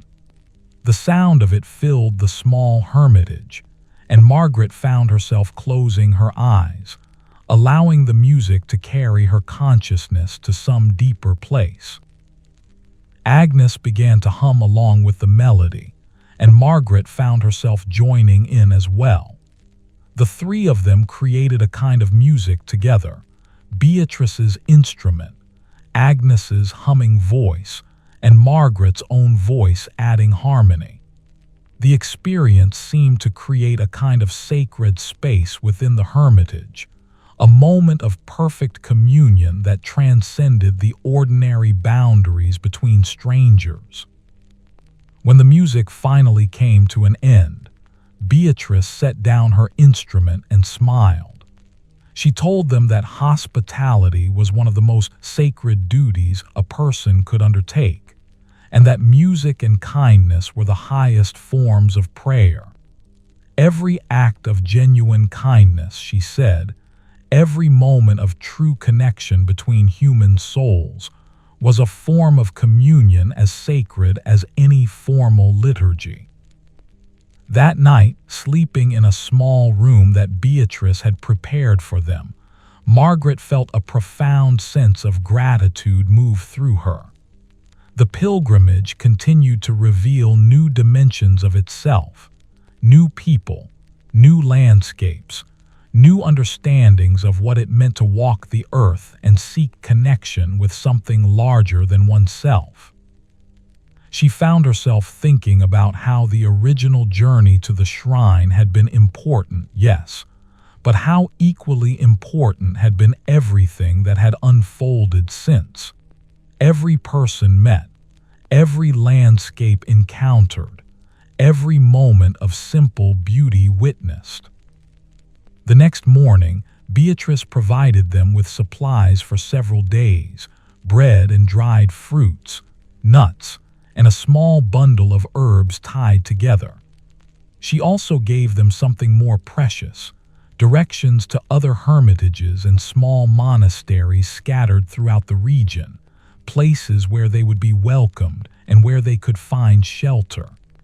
Eleanor had marked some of these on her map, Beatrice explained, but there were others not marked that only locals knew about. As Margaret and Agnes prepared to depart, Beatrice took each of their hands briefly. Her grip was surprisingly firm, and when she released them, she blessed them with words that seemed to carry the weight of her 30 years of solitary prayer. "May your feet find solid ground," she said. "May your hearts remain open to wonder. May the road continue to teach you the lessons that only the road can teach." The landscape that morning seemed transformed by the blessing. The light was peculiarly clear, the colors of the trees more vivid, the sounds of the forest more distinct and beautiful. Margaret found herself moving with a kind of grace that she had not quite possessed before, as if her entire body had been realigned by the blessing and the music and the simple kindness of a hermit woman. The path they followed that day wound through increasingly beautiful countryside. They crossed streams that ran over beds of smooth stones, passed through meadows where wildflowers still bloomed despite the advancing season, climbed hills where the views seemed to expand with each step upward. Other travelers became more frequent. They encountered a small group of monks traveling to a distant monastery, a woman carrying baskets to market in a distant town, an old man with a walking staff who nodded to them in recognition of their status as pilgrims. As afternoon light began to shift toward evening, they came upon a village that seemed to exist in a state of gentle prosperity. The buildings were well maintained, the market square was clean and orderly, and the people they passed moved with an unhurried purposefulness that suggested a community at ease with itself. They found lodging at a cottage where a woman named Matilda, a different Matilda from the one who had kept the inn at the earlier village, Margaret noted with amusement at the repetition of names, offered them a small room and a warm meal. That evening, as they sat in Matilda's kitchen helping her prepare vegetables for the next day's meals, Margaret found herself reflecting on the passage of time. She had now been away from her village for more than 3 weeks, and yet it felt both like a very long time and like no time at all. The woman she had been when she departed seemed like a different person entirely, and yet she was still Margaret, still the same physical body, still possessed of the same basic memories and relationships. The transformation that the pilgrimage had worked seemed to exist not in any dramatic external changes, but rather in a subtle shift in how she perceived herself and the world. She moved through each day with greater ease now, with less anxiety about what might come next, with a deeper trust in the fundamental goodness of the world and of other people. The road had taught her that kindness was abundant, that strangers could be trusted, that beauty existed everywhere if one simply took the time to notice it. Agnes, working beside her in the kitchen, seemed to be experiencing something similar. When their hands occasionally touched as they both reached for the same vegetable or tool, Margaret felt a deep sense of companionship and gratitude. Whatever had brought each of them to the pilgrimage, whatever transformations each was undergoing, they were undergoing it together, and that shared experience had created a bond that transcended ordinary friendship. That night, as Margaret drifted toward sleep in the small, clean room, she heard the sound of the village settling for the night. Somewhere nearby, a bell marked an hour. A dog barked once, then fell silent. An infant cried briefly, then was comforted. These small sounds of human habitation seemed to speak to her of connection, of the vast web of relationships and interactions that bound all people together. Margaret woke before dawn in the quiet cottage, her body settling into a rhythm that had become natural during weeks of pilgrimage. The darkness outside the small window was absolute, the kind of deep darkness that belongs only to the hours just before sunrise. She lay still for a moment, simply being present with her own breath, feeling the weight of the blanket across her body and the yielding softness of the straw mattress beneath her. Agnes was still sleeping, her breathing deep and regular. Margaret rose carefully and made her way downstairs, where she found Matilda already awake, moving about the kitchen in the pre-dawn darkness. The older woman had lit a single candle, and by its light she was preparing bread dough for the day's baking. She smiled when she saw Margaret, and without speaking, she gestured for her to sit. Matilda moved with the kind of efficient grace that came from years of repetitive work. Her hands, work-reddened and capable, shaped the dough with practiced movements, and Margaret found herself mesmerized by the simple rhythm of the work. There was something almost meditative about watching another person engaged in a familiar task, the folding of the dough, the gentle pressure applied, the small adjustments made to achieve the proper consistency. After a while, Matilda set the dough to rise and prepared tea made with honey and herbs. She and Margaret sat together in the pre-dawn darkness, sipping the warm beverage, and Matilda shared observations about the village and the surrounding countryside. She had lived here her entire life, she explained, as had her mother and her mother's mother. She knew every path that led away from the village, every monastery and hermitage in the region, every story and legend associated with the landscape. When Margaret asked her why she had never felt called to pilgrimage, Matilda smiled and gestured around the small kitchen. This was her pilgrimage, she said, the daily work of feeding her family and her community, the slow accumulation of knowledge and skill, the deep roots she had grown in this one place.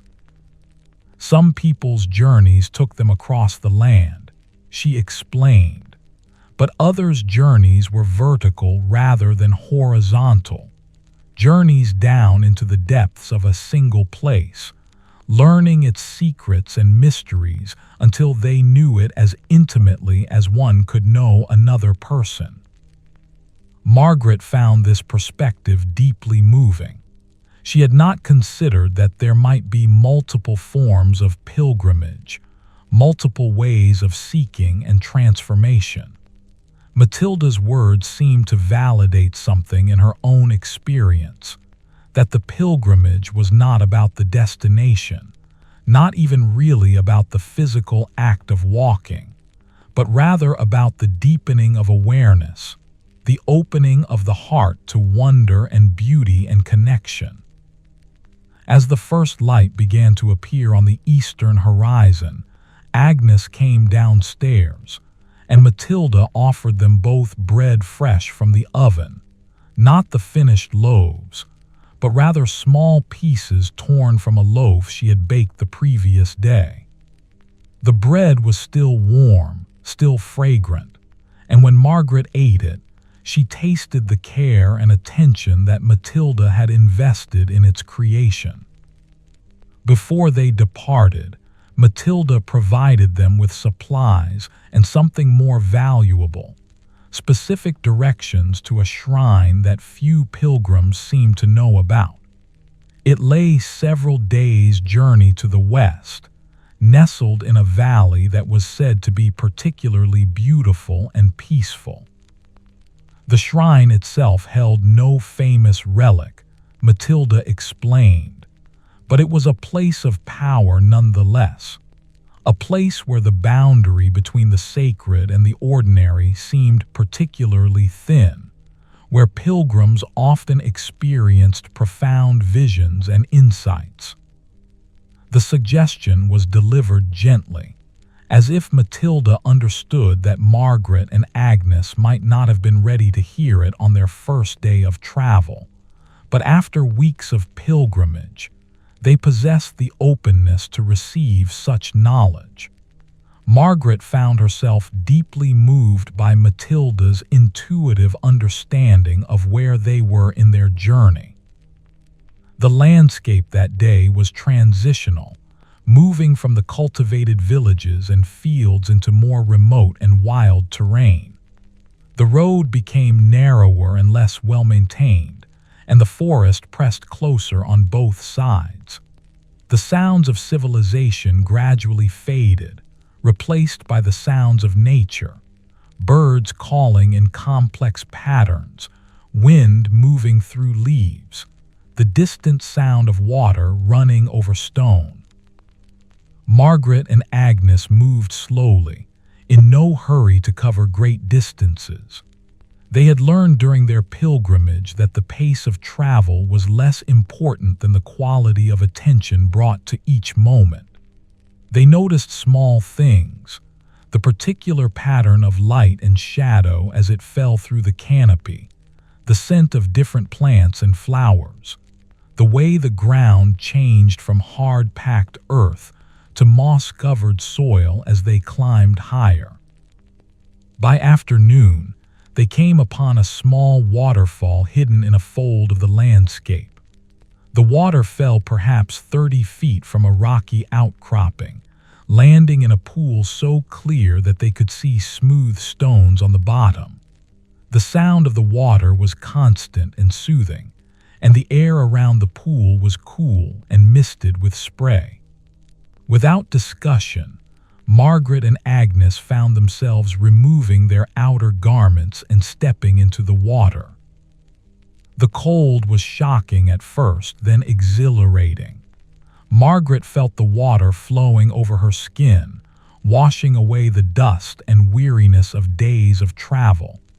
The sensation was vivid and immediate, grounding her completely in the present moment. Her work-reddened hands, gripping the smooth rocks at the pool's edge, seemed to touch something ancient and essential. Agnes moved through the water with the same kind of present-moment awareness, and when their eyes met across the small pool, Margaret felt a deep connection to her companion, not words, but an understanding that transcended language. They remained in the water for as long as they could tolerate the cold, then pulled themselves out onto the warm rocks beside the pool. The afternoon sun dried them quickly, and as they lay on the rocks warming themselves, Margaret felt a profound sense of renewal. It was as if the water had washed away not just the physical dust of travel, but also some of the remaining mental clutter and concern that still occasionally surfaced. As the afternoon began to shift toward evening, they continued walking and eventually came upon a small shelter similar to the one they had encountered earlier in their journey. This one appeared to have been recently maintained. There was fresh straw inside and a small stone bench. They decided to make camp here rather than continuing to search for a village or monastery.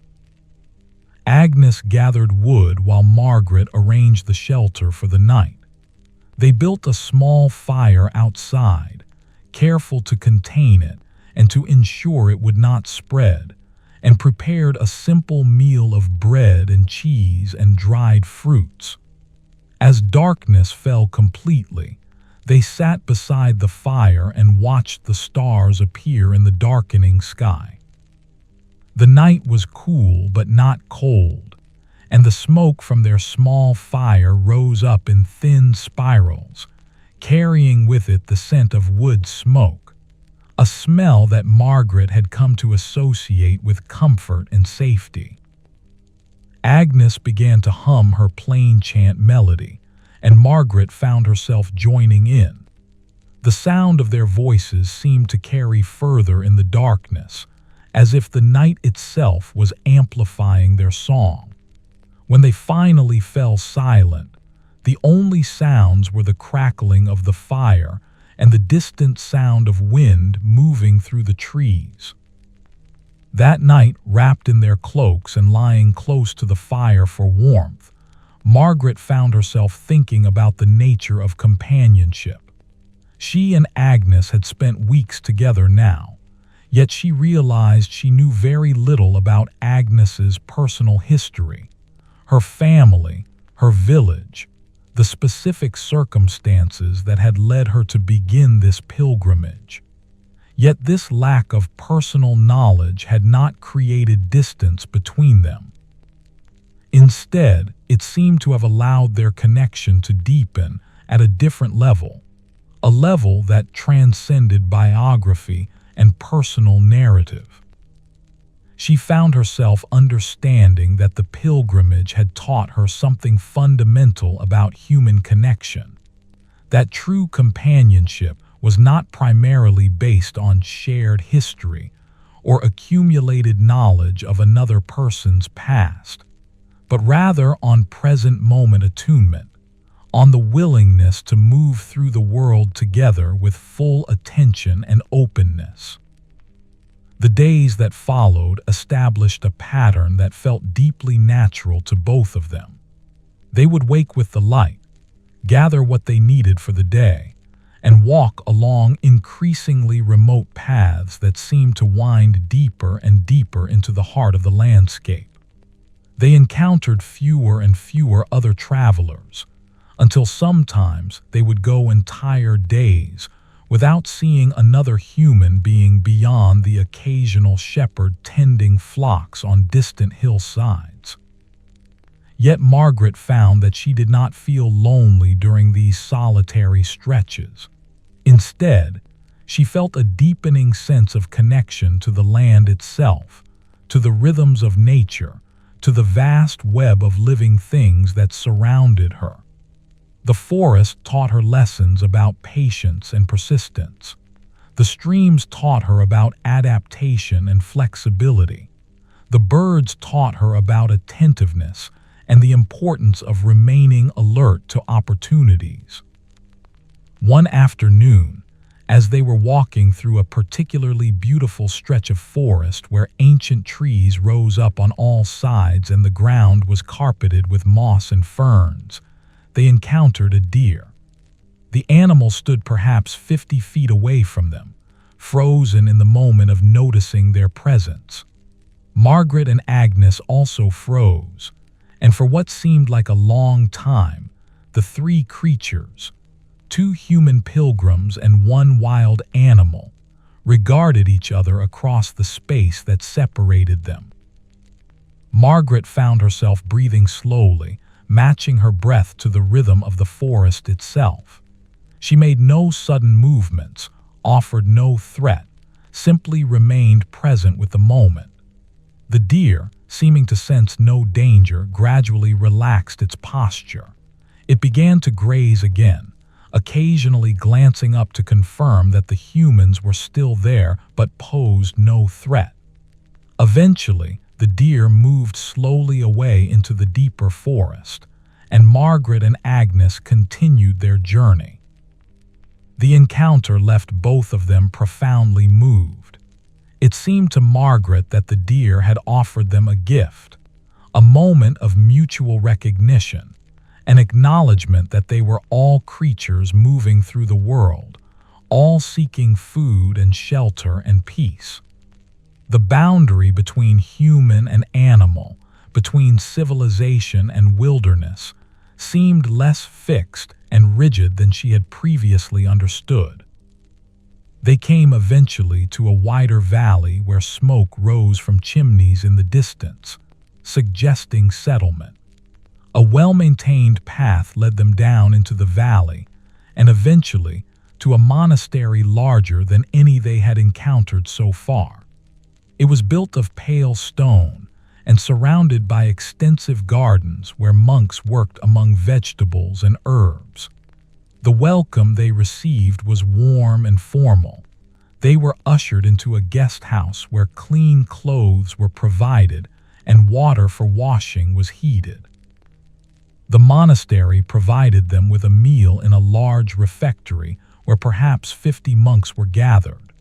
A monk read aloud from sacred texts while they ate, his voice carrying the weight of centuries of monastic tradition. Margaret found herself moved by the combination of order and peace that seemed to characterize the monastery's life. Here were hundreds of people living in close proximity, yet moving through their days with such coordination and harmony that conflict seemed almost impossible. That evening, as they lay in their small guest room, Agnes asked Margaret a question that had apparently been forming in her mind for some time. What did Margaret think happened when a pilgrimage ended? Agnes asked quietly. Did the transformation that the road had worked simply fade away when one returned to ordinary life? Or did it somehow persist, becoming integrated into the fabric of one's being? Margaret considered the question carefully before responding. She thought that both things were true, she said finally. The acute awareness and openness that characterized pilgrimage would likely diminish over time once they returned to village life and resumed their ordinary responsibilities. But something essential would remain, a kind of knowledge that could not be unlearned, an understanding that could not be forgotten. The pilgrimage had shown them both that the world was fundamentally good, that kindness was abundant, that beauty existed everywhere. Even if the intensity of awareness diminished, that core knowledge would remain to guide them. Agnes seemed comforted by this response, and they drifted toward sleep with a sense of peace, knowing that their journey was approaching its culmination, but also understanding that the pilgrimage would never truly end. It would simply shift into a different phase, becoming not a journey through external landscapes, but a journey through memory and meaning.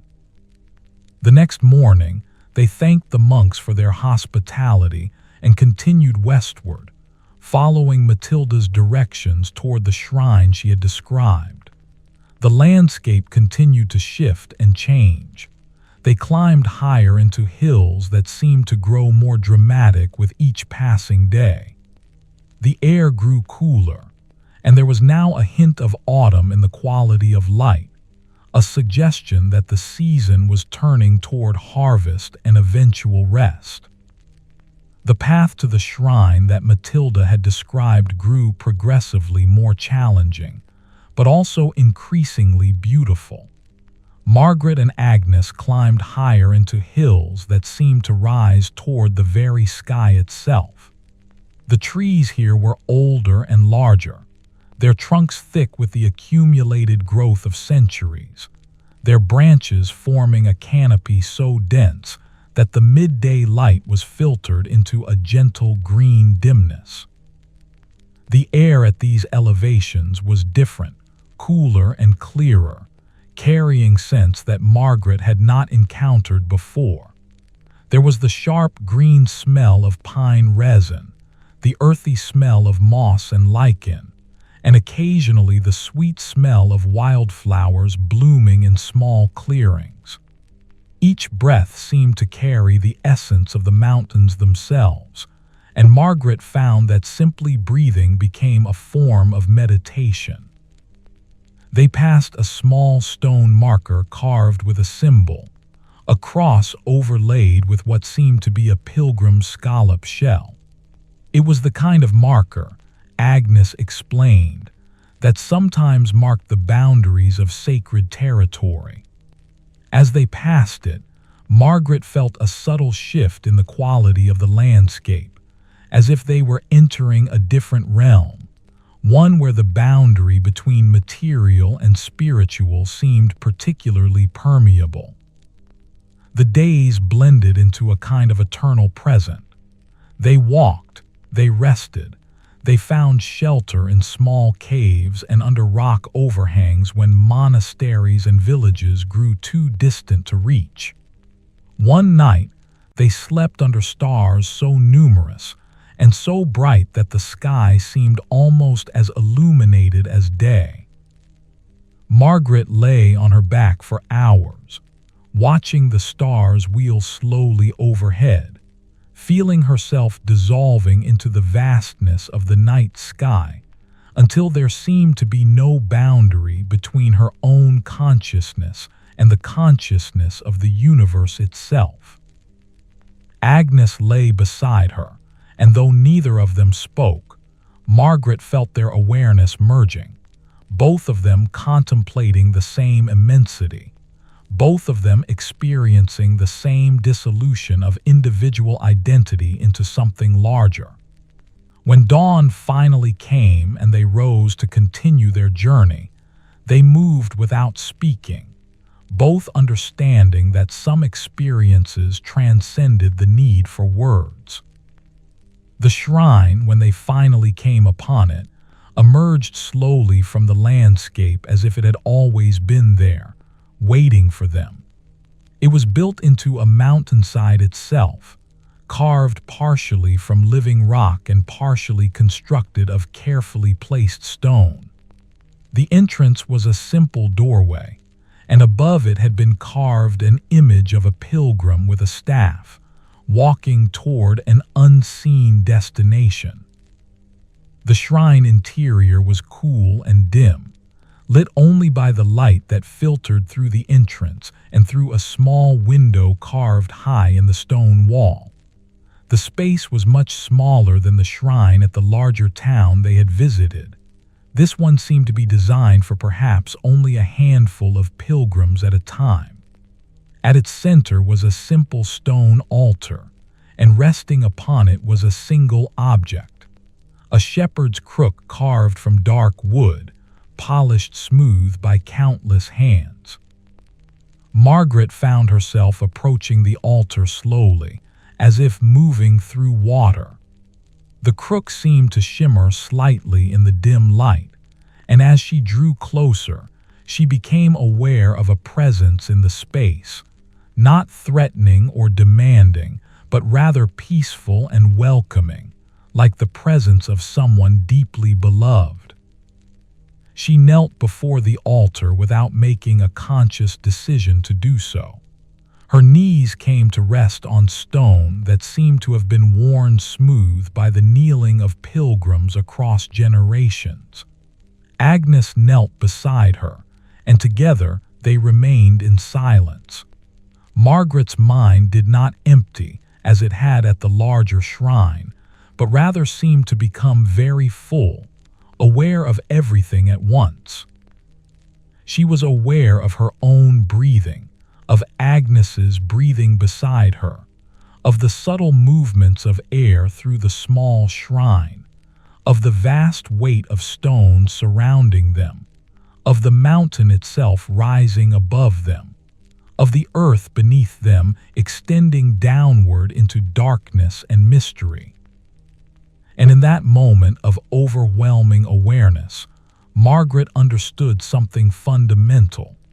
The pilgrimage had never been about reaching a destination. It had always been about the transformation that occurred through the act of walking, through the opening of the heart to beauty and kindness and mystery. Every shrine was the same shrine. Every destination was simply a reflection of the journey that had brought one there. She found herself weeping, though she could not have articulated why. The tears seemed to come from some deep place within her, not from sadness, but from a kind of overwhelming gratitude for the gift of being alive, of being conscious, of being able to walk through the world and experience its beauty and complexity. Agnes reached over and took her hand, a simple gesture, yet it seemed to anchor her, to remind her that she was not alone in this experience, that her companion shared in the profound peace and understanding that the shrine offered. They remained kneeling for a long time, perhaps hours. The light that filtered through the small window shifted gradually as the sun moved across the sky, creating patterns of shadow and illumination that seemed to dance across the stone walls. Eventually, they rose on stiff legs and stepped back out into the afternoon light. The world outside the shrine seemed the same as it had been when they entered, yet transformed. The colors were more vivid, the sounds more distinct, the air more fragrant. Margaret found herself noticing details that usually escaped her attention. The particular pattern of lichen growing on a nearby stone, the way a single wildflower grew at an improbable angle from a crack in the rock, the sound of wind moving through a distant valley. They made camp that evening in a small meadow near the shrine. There was a spring of clear water, and the meadow was carpeted with alpine flowers in shades of purple and gold. They gathered wood and built a small fire, and as they prepared their simple meal of bread and cheese, they spoke very little. The experience of the shrine seemed to have created a kind of sacredness around everything. Even the act of breaking bread together felt like a ritual, a ceremony of gratitude and acknowledgement. That night, as they lay beneath the stars once more, Margaret found herself reflecting on the journey that was now drawing toward its close. She and Agnes had been traveling together for more than 5 weeks. In that time, they had walked hundreds of miles, encountered dozens of kind souls, witnessed landscapes of extraordinary beauty, and most importantly, had been transformed in ways that she could not yet fully articulate. She thought about the woman she had been when she departed her village, anxious, uncertain, burdened by concerns that now seemed almost irrelevant. That woman had set out seeking something she could not name, and through the act of walking, through the opening of her heart to the world, she had found not answers to her questions, but rather a kind of peace that transcended the need for answers. Agnes, lying beside her, seemed to sense her contemplation. Without speaking, she reached over and squeezed Margaret's hand briefly, a gesture of acknowledgement, of shared understanding, of the bond that had formed between them through weeks of walking together through beautiful and challenging landscapes. The descent from the shrine began the next morning. The path led downward through forests that gradually became less wild, more populated by human presence. They encountered other travelers again, a woman carrying baskets to market, a young man traveling to study with a master craftsman, a group of pilgrims like themselves, returning from their own journeys. Each encounter seemed charged with significance. Margaret found herself greeting each person with warmth and genuine interest, aware that she was perhaps meeting them for the only time in her life, that their paths had intersected for a brief moment in the vastness of time and space. There was something both poignant and beautiful about this reality, that human connection, no matter how brief, created a kind of permanent link between souls. They came eventually to a familiar landscape, villages that seemed to echo ones they had passed through weeks earlier. The network of roads became more complex, and the question of which direction to take at each junction became relevant again. They consulted the map that a leaner had provided at the beginning of their alternate route, and they determined that they were now close enough to their original villages that they could see them within days of travel. Yet neither Margaret nor Agnes spoke with any urgency about completing the journey home. Instead, they continued at the same unhurried pace that had characterized their entire pilgrimage, stopping to rest in villages, accepting hospitality from strangers, allowing the road to dictate the rhythm of their travel. One afternoon, they came upon a small shrine dedicated to a local saint, not a major pilgrimage destination, but simply a small stone chapel maintained by a handful of devoted villagers. Margaret and Agnes stopped to make their devotions, and inside the chapel they found an old man tending candles. He was perhaps 80 years old, with hands that trembled slightly as he moved about his work, yet his movements held a kind of grace and purpose that spoke of decades of careful tending.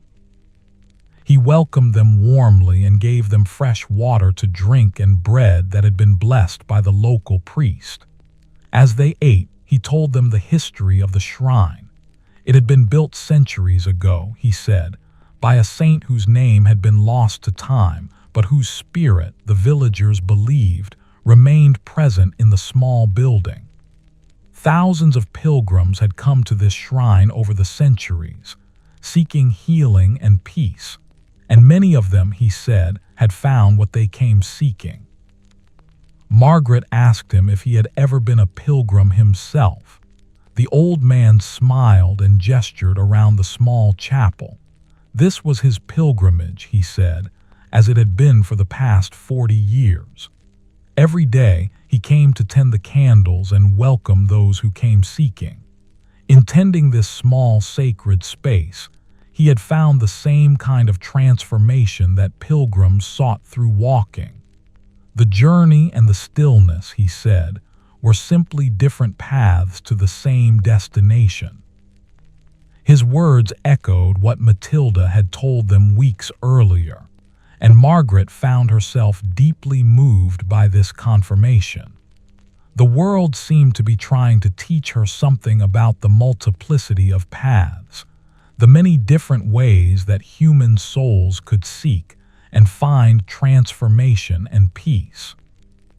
When they finally departed the chapel, the old man blessed them with words that seemed to contain all the blessings they had received throughout their journey. "May your feet find solid ground," he said. "May your hearts remain open. May you carry the peace of the pilgrimage into all the days of your life. And may you become for others what pilgrims have been for you, sources of unexpected kindness and welcome." The words seemed to settle something in Margaret. She understood in that moment that the pilgrimage was truly coming to an end, and that the next phase of her life, the phase in which she would return to her village and resume her ordinary responsibilities, would be just as important as the pilgrimage itself. She would need to become a source of welcome for others, to share with her community the transformations that the pilgrimage had worked, to become herself a kind of shrine for others seeking peace and connection. That evening, as they made camp in a small grove near a village that Margaret recognized as being only a day's journey from her own home, she and Agnes finally spoke openly about what came next. Agnes's village lay in a different direction, Agnes explained, and though she could have extended her journey home by weeks in order to stay with Margaret longer, she thought it was time for each of them to return to the lives they had temporarily left behind. The separation felt bittersweet. The bond that had formed between them over weeks of shared pilgrimage was real and deep, yet both understood that it did not need to be sustained through continued physical proximity. The pilgrimage had taught them both that connection transcended the need for constant companionship, that souls could remain linked even when separated by distance and time. They lay awake much of that final night together, speaking quietly about their experiences, about the people they had encountered, about the lessons the road had taught them. And as dawn began to lighten the sky, they held each other briefly, a gesture of gratitude, of acknowledgement of the role each had played in the other's transformation. The morning of their final parting dawned clear and golden, the kind of autumn morning that seemed to hold all the beauty of the season in a single breath. Margaret and Agnes rose early and prepared for the day with the quiet efficiency that had become second nature to them. They broke their fast with bread and the last of the cheese they had been carrying, and they drank fresh water from a small stream that ran nearby. As they prepared to depart the grove, Agnes reached into her bundle and withdrew a small object wrapped in cloth. When she unwrapped it, Margaret saw that it was a scallop shell, the symbol of pilgrimage, carved from bone and polished until it gleamed softly in the morning light. Agnes pressed it into Margaret's hand and explained that it had belonged to her mother, who had also been a pilgrim in her younger days. Now it belonged to Margaret, a physical reminder of their journey together and of the bond that had formed between them. Margaret received the gift with trembling hands. She found herself unable to speak, the gesture seeming to contain too much meaning for words. Instead, she withdrew from her own bundle a small handkerchief that Eleanor had given her at the shrine, one that had been embroidered with tiny stitches forming patterns of vines and flowers.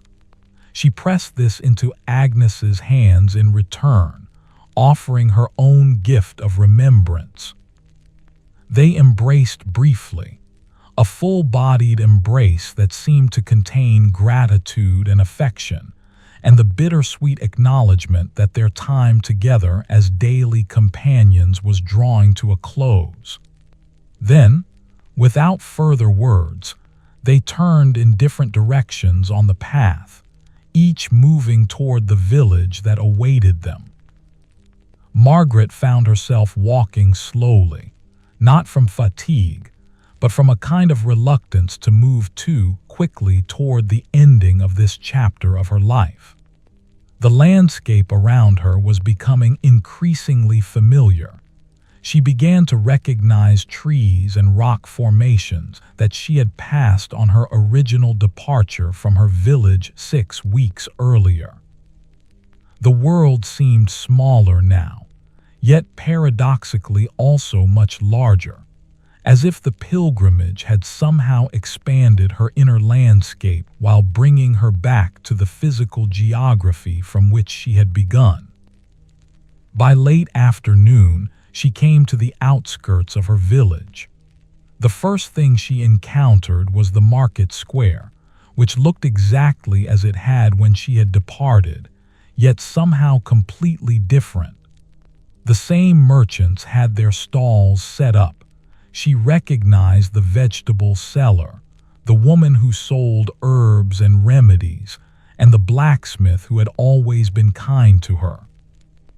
Yet she found that she was seeing them with new eyes, aware of the invisible pilgrimage that each of them was undertaking in their own way, a aware of the quiet heroism required to live a life of service in one's own community. People began to recognize her as she walked through the village. There were exclamations of surprise and welcome. Some reached out to touch her arm or shoulder as if to confirm that she was truly real, that she had actually returned. The village priest, emerging from his small house adjacent to the church, invited her to come speak with him, but she gently declined, explaining that she needed first to return to her own dwelling and rest. Her house was exactly as she had left it, yet also completely transformed. The garden that she had tended for so many years seemed smaller, less overwhelming in its demands. The rooms of her house seemed more precious to her now, more valuable, having been absent from them for so long. She lit a fire in the hearth and sat before it for a long time, simply being present with the reality of being home. The next morning, she rose early and made her way to the well to draw water, beginning to reintegrate herself into the daily rhythms of village life. The women she had known all her life greeted her warmly, asking where she had been and what she had seen. Margaret found herself speaking about the pilgrimage in simple terms, the shrine she had visited, the kind people who had offered her shelter, the beautiful landscapes she had encountered.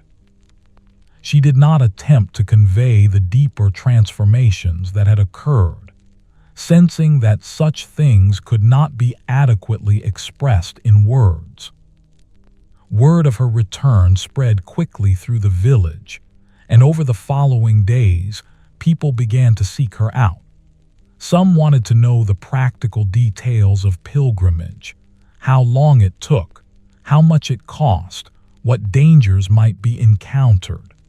Others seemed drawn simply by her presence, perhaps sensing that something had shifted in her, that she had been changed by her journey in ways that made her a different kind of companion than she had been before. Margaret found that she had returned with new energy and purpose. The concerns that had seemed so pressing before her departure, minor conflicts with neighbors, frustrations with her daily work, anxieties about the future, had indeed diminished in their power over her. She moved through her days with greater patience, finding peace in the familiar routines that had previously felt burdensome. She began to offer her home as a kind of informal hospice to travelers passing through the village.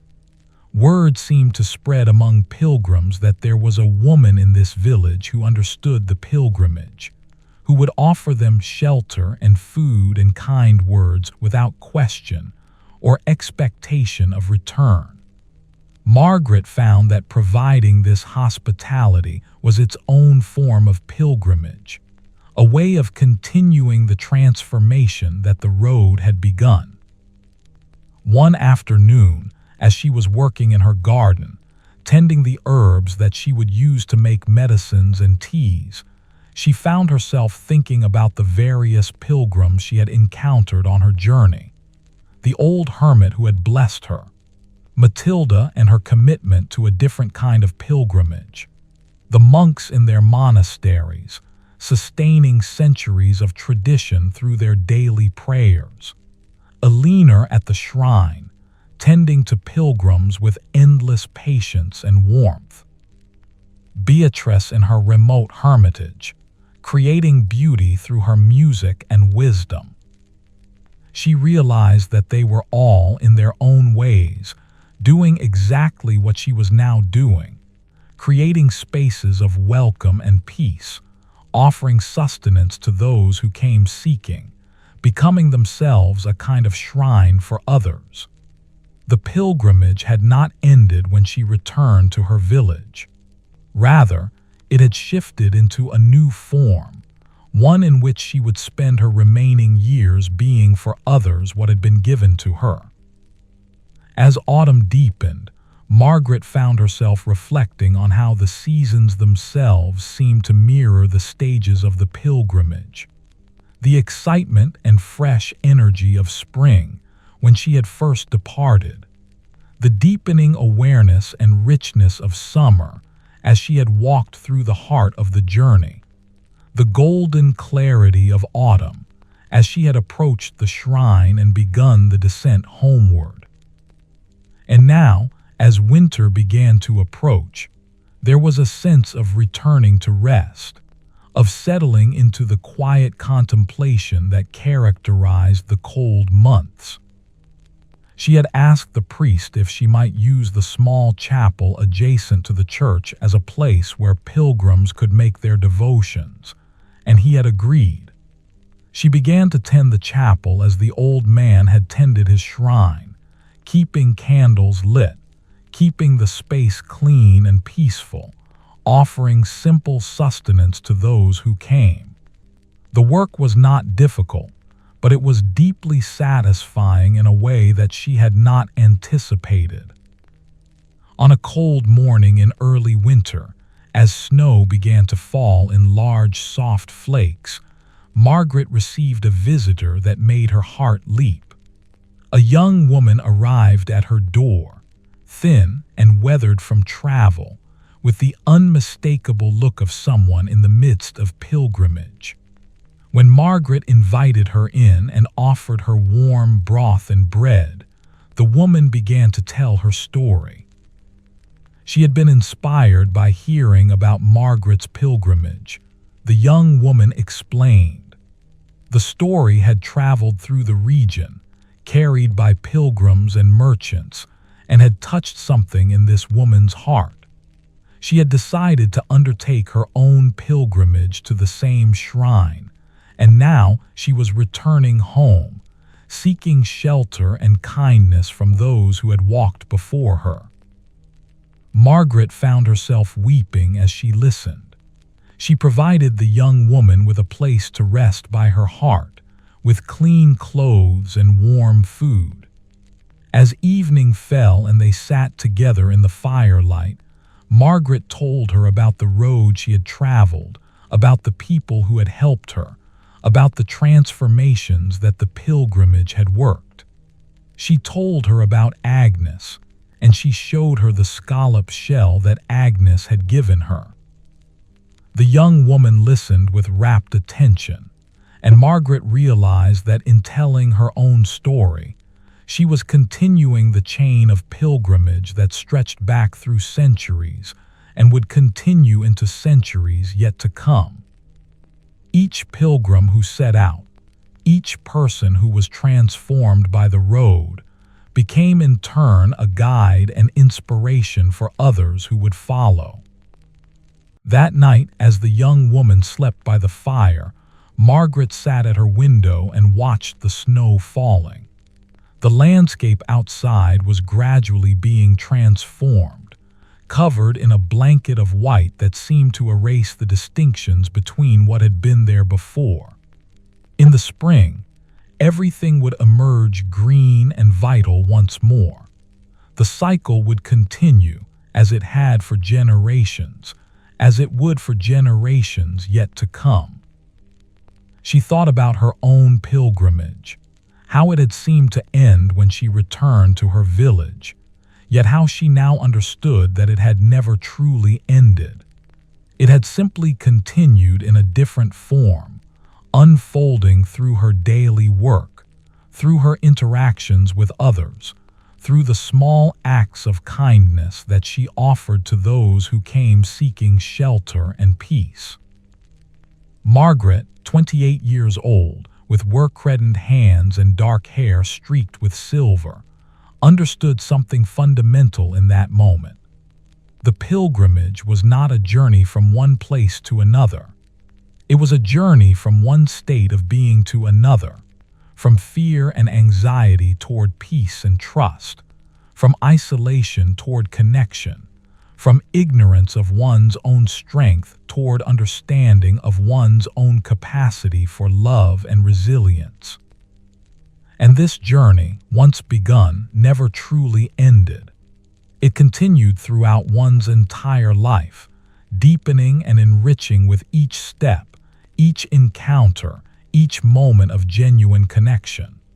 The road did not release those who had walked it. Rather, it marked them permanently, teaching them to see the world with new eyes, to recognize beauty in unexpected places, to offer welcome to strangers knowing that they too had once been strangers on the road. The snow continued to fall throughout the night, and by morning the world had been transformed. The village was buried under a thick blanket of white, and the usual sounds of daily activity were muffled and distant. Margaret rose early and began to prepare the chapel for the day, knowing that other pilgrims might come seeking shelter before the roads became impassable with winter snow. She lit candles and arranged fresh herbs in small bundles, their scent rising to fill the quiet space. She prepared a simple meal of warm broth and bread, and she made tea with honey and herbs. Everything was ready, waiting for the next pilgrim to arrive, carrying their own questions and seeking their own transformations. And as she stood in the chapel, watching the light from the candles dance across the stone walls, Margaret felt the presence of all those who had come before her: Eleanor and Agnes, Beatrice and Matilda, the monks and hermits and kind strangers who had offered her welcome on the road. They were not physically present, yet they were somehow always present, woven into the very fabric of the space she had created, part of the welcoming energy that emanated from this humble chapel. She understood in that moment of profound peace that the pilgrimage had already given her everything she would ever need. Not answers to her questions, those had become irrelevant. Not solutions to her problems, those had seemed to resolve themselves through the act of walking. But rather, a way of being in the world, an understanding of how to move through life with grace and openness, a knowledge that beauty and kindness existed everywhere, waiting only to be noticed and appreciated. The bells of the church rang out across the snowy landscape, calling the faithful to morning prayer. Margaret stood and listened to their clear notes, and she felt her own heart joining in their ancient melody, adding her voice to the chorus of pilgrims and monks and faithful believers that stretched back through centuries and forward into time yet to come. And as the day began to unfold, as the snow continued to fall gently outside the chapel windows, Margaret waited peacefully for the next person to arrive, knowing that when they did, she would welcome them as she herself had been welcomed, with warmth and kindness, and the quiet assurance that they were not alone on the road, that somewhere in this vast and beautiful world, there would always be those who understood the profound transformation that came from walking toward the sacred, from opening one's heart to mystery and wonder, from trusting in the fundamental goodness of the world and of the people who inhabited it. The evening bells rang softly as the day came to its gentle close. Snow fell in slow, peaceful spirals, and the world settled into the quiet contemplation of early winter. Margaret sat by her fire, the scallop shell resting in her palm, and she felt the presence of all the roads she had walked, all the people she had met, all the transformations she had undergone and would continue to undergo for the rest of her life. The pilgrimage had carried her where she needed to go, and now it would carry others. The road, patient and eternal, would continue its work, blessing all those who had the courage to walk it, transforming their hearts and teaching them the lessons that only the road could teach. And in the quiet comfort of her home, in the sacred space of her small chapel, in the daily work of offering welcome to strangers, Margaret lived the pilgrimage for all her remaining days, becoming herself a kind of shrine, a place where others could find the peace and transformation that they sought. The winter deepened, and the snow that had fallen on that first evening seemed to settle into the land as if it intended to remain forever. Yet beneath the white blanket, life continued its quiet rhythms. Margaret moved through her days with the steady grace that the pilgrimage had taught her, aware that even in stillness and rest, transformation continued to unfold. The chapel became a gathering place not only for pilgrims, but for villagers who found themselves drawn to its peaceful atmosphere. Margaret began to offer simple gatherings in the evenings, times when people could come to sit by the fire, to share tea made with herbs, to speak quietly about their lives and struggles and hopes. She did not position herself as a teacher or guide, but simply as someone who had walked and learned, who could listen to others with the kind of full attention that the pilgrimage had taught her. One particularly cold evening in the deep of winter, as snow fell steadily outside the chapel windows, an old woman arrived seeking shelter. She was perhaps 70 years old, with eyes that held the particular clarity that comes from having lived a full life and reflected deeply upon it. Her name was Margaret, the same name as Margaret herself, and she had come to the village seeking the chapel that she had heard about in distant towns. The older Margaret explained that she had been a pilgrim in her youth, many decades ago, and that she had never fully recovered from the transformation that the road had worked upon her. She had spent her entire life serving as a kind of informal guide to other pilgrims, offering hospitality and wisdom. Now, in her later years, she had felt called to seek out this newer Margaret, to pass along something of what she had learned. The two Margarets sat together for hours that evening, speaking about the nature of pilgrimage and transformation. The older woman shared stories from her own journey, people she had encountered, landscapes she had witnessed, the slow integration of the pilgrimage into her daily life. And as she spoke, the younger Margaret understood that she was receiving a kind of blessing, a recognition that what she was doing, tending the chapel, offering welcome to pilgrims and villagers alike, was part of a great chain of service that stretched back through generations. Before the older Margaret departed the next morning, she gave the younger Margaret a gift, a small journal bound in worn leather, filled with entries written in a careful hand. These were reflections from her own pilgrimage, recorded shortly after her return home. She explained. She thought that the younger Margaret might find value in reading them, in understanding how others had struggled with the integration of the pilgrimage into ordinary life. Margaret accepted the journal with reverence, understanding that she had been given a sacred trust. That evening, as she sat by her fire, she opened the journal and began to read. The entries were dated from more than 50 years earlier, written by a woman who had struggled with many of the same questions that Margaret herself had grappled with.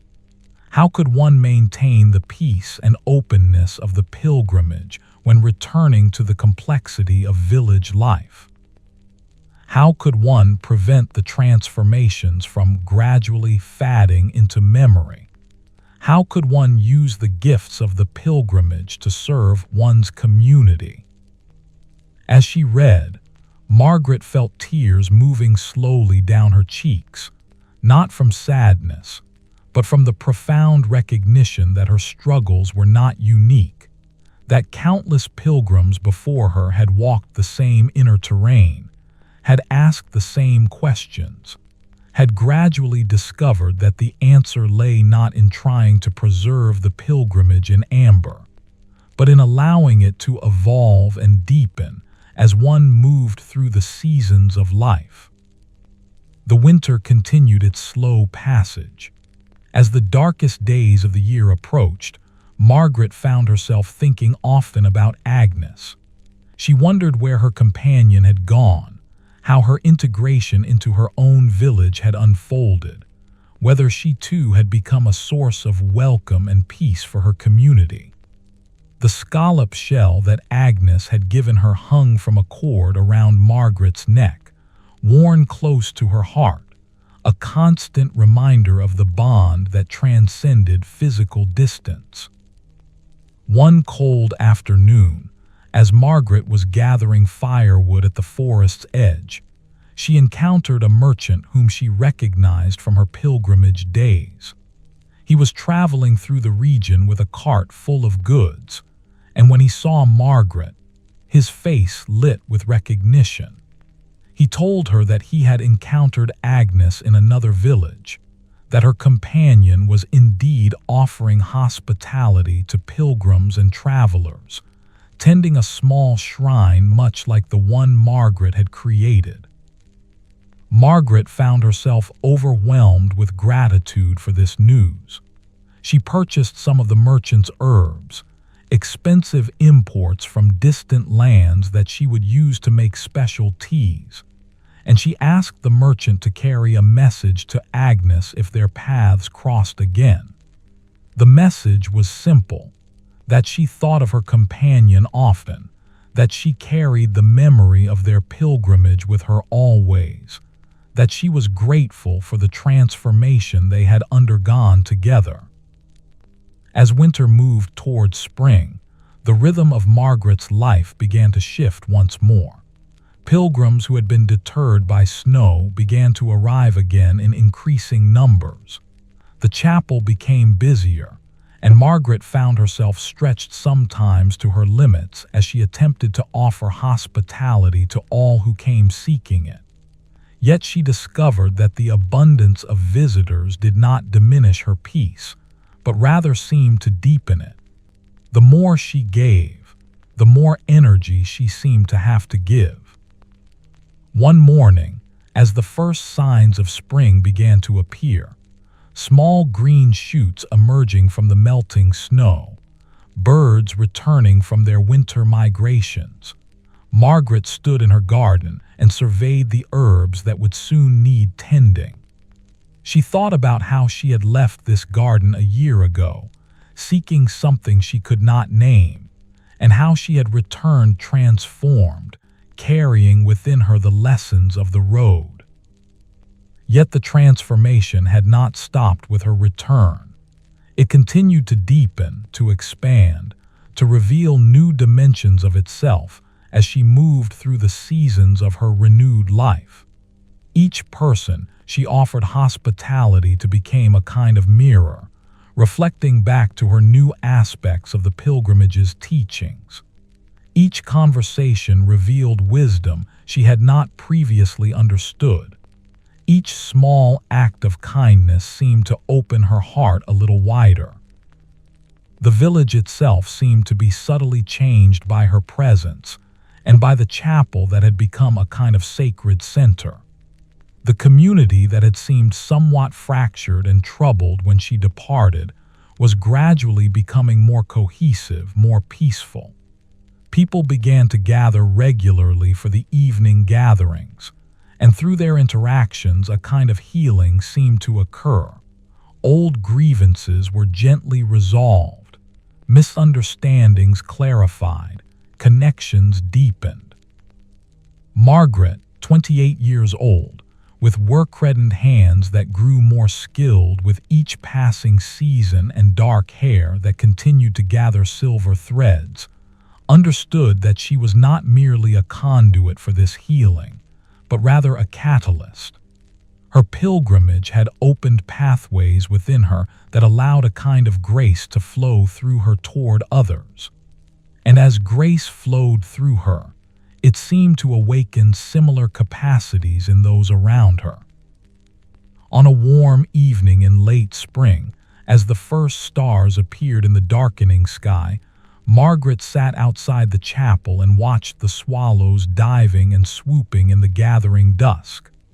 A young man approached her, someone she recognized as one of the villagers' children, now grown and working as an apprentice to the blacksmith.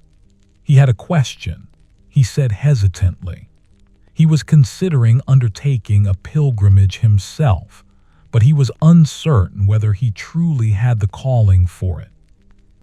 Margaret invited him to sit beside her, and together they watched the swallows. She did not attempt to convince him either way, but rather spoke about her own journey, the fears she had felt, the doubts that had assailed her, the gradual understanding that the pilgrimage was not about reaching a destination, but about opening oneself to transformation. As she spoke, the young man listened intently, and Margaret sensed that something in her words was resonating with something deep within him. When he finally rose to depart, he did so with a kind of quiet resolution, and Margaret understood that he would indeed undertake his pilgrimage, that the road was calling him just as it had called her. She felt a profound sense of completion in that moment, yet also the understanding that nothing was truly complete.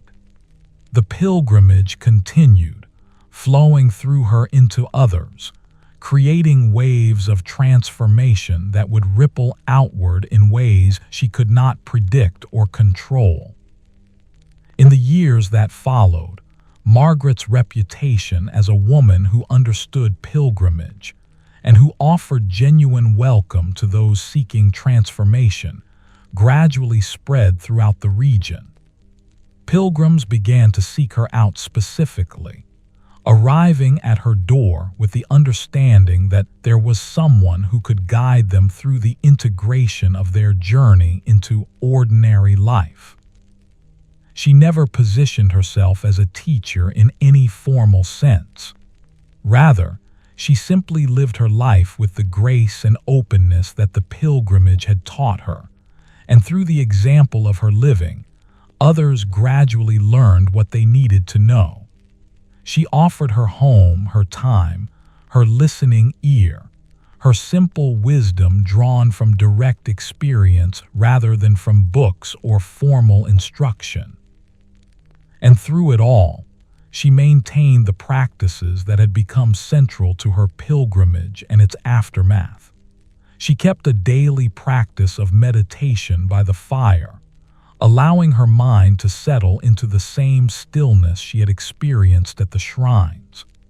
She continued to walk the roads around her village, maintaining the awareness that pilgrimage was not confined to any specific journey, but could be found in any moment of genuine presence and openness. She hummed the plain chant melodies that Agnes had taught her, allowing the ancient sounds to move through her and calm her mind. Years passed, and the young man who had asked about pilgrimage eventually returned from his own journey, transformed and peaceful. He began to work alongside Margaret in tending the chapel and offering hospitality to pilgrims. Others joined them, people from the village and beyond who had been touched by Margaret's example and felt called to participate in the work of creating sacred space and offering welcome. A community gradually formed around the chapel, becoming a kind of informal monastery where people gathered to support each other, to sustain each other in their spiritual practices, to offer welcome to travelers and pilgrims. The work was simple but deeply meaningful, tending to the physical needs of visitors, maintaining the chapel, preparing food, creating an atmosphere of peace and safety. Margaret found that as she grew older, her capacity for physical work gradually diminished, but her capacity for presence and wisdom seemed to deepen.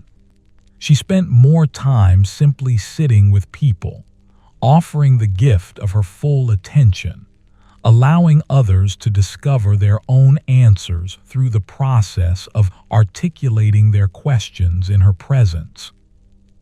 One autumn, more than 10 years after her original pilgrimage, Margaret received a visitor that made her heart leap with recognition and joy. Agnes arrived at the chapel door, now showing the signs of age that the years had brought, yet with the same peaceful presence that had characterized her since their first meeting on the road. The two women embraced for a long time, neither of them speaking, both of them simply present with the reunion. When they finally separated, they sat down together by the chapel fire, and they told each other the stories of the years that had passed since their separation. Agnes had indeed become a kind of guardian of a small shrine, she explained, and many pilgrims had come seeking her guidance. She had experienced her own journey of integrating the pilgrimage into her daily life, had discovered her own ways of serving her community, and had been blessed with a kind of peace that seemed to deepen with each passing year. But she had never forgotten Margaret, Agnes said, and when she heard that there was a woman in this village who was creating the same kind of sacred space, offering the same kind of welcome, she had felt called to come and see for herself. As they sat together, Margaret and Agnes seemed to move back in time simultaneously. The years of separation seemed to fold into insignificance, and they were once again two pilgrims on a shared journey, walking together toward understanding and peace.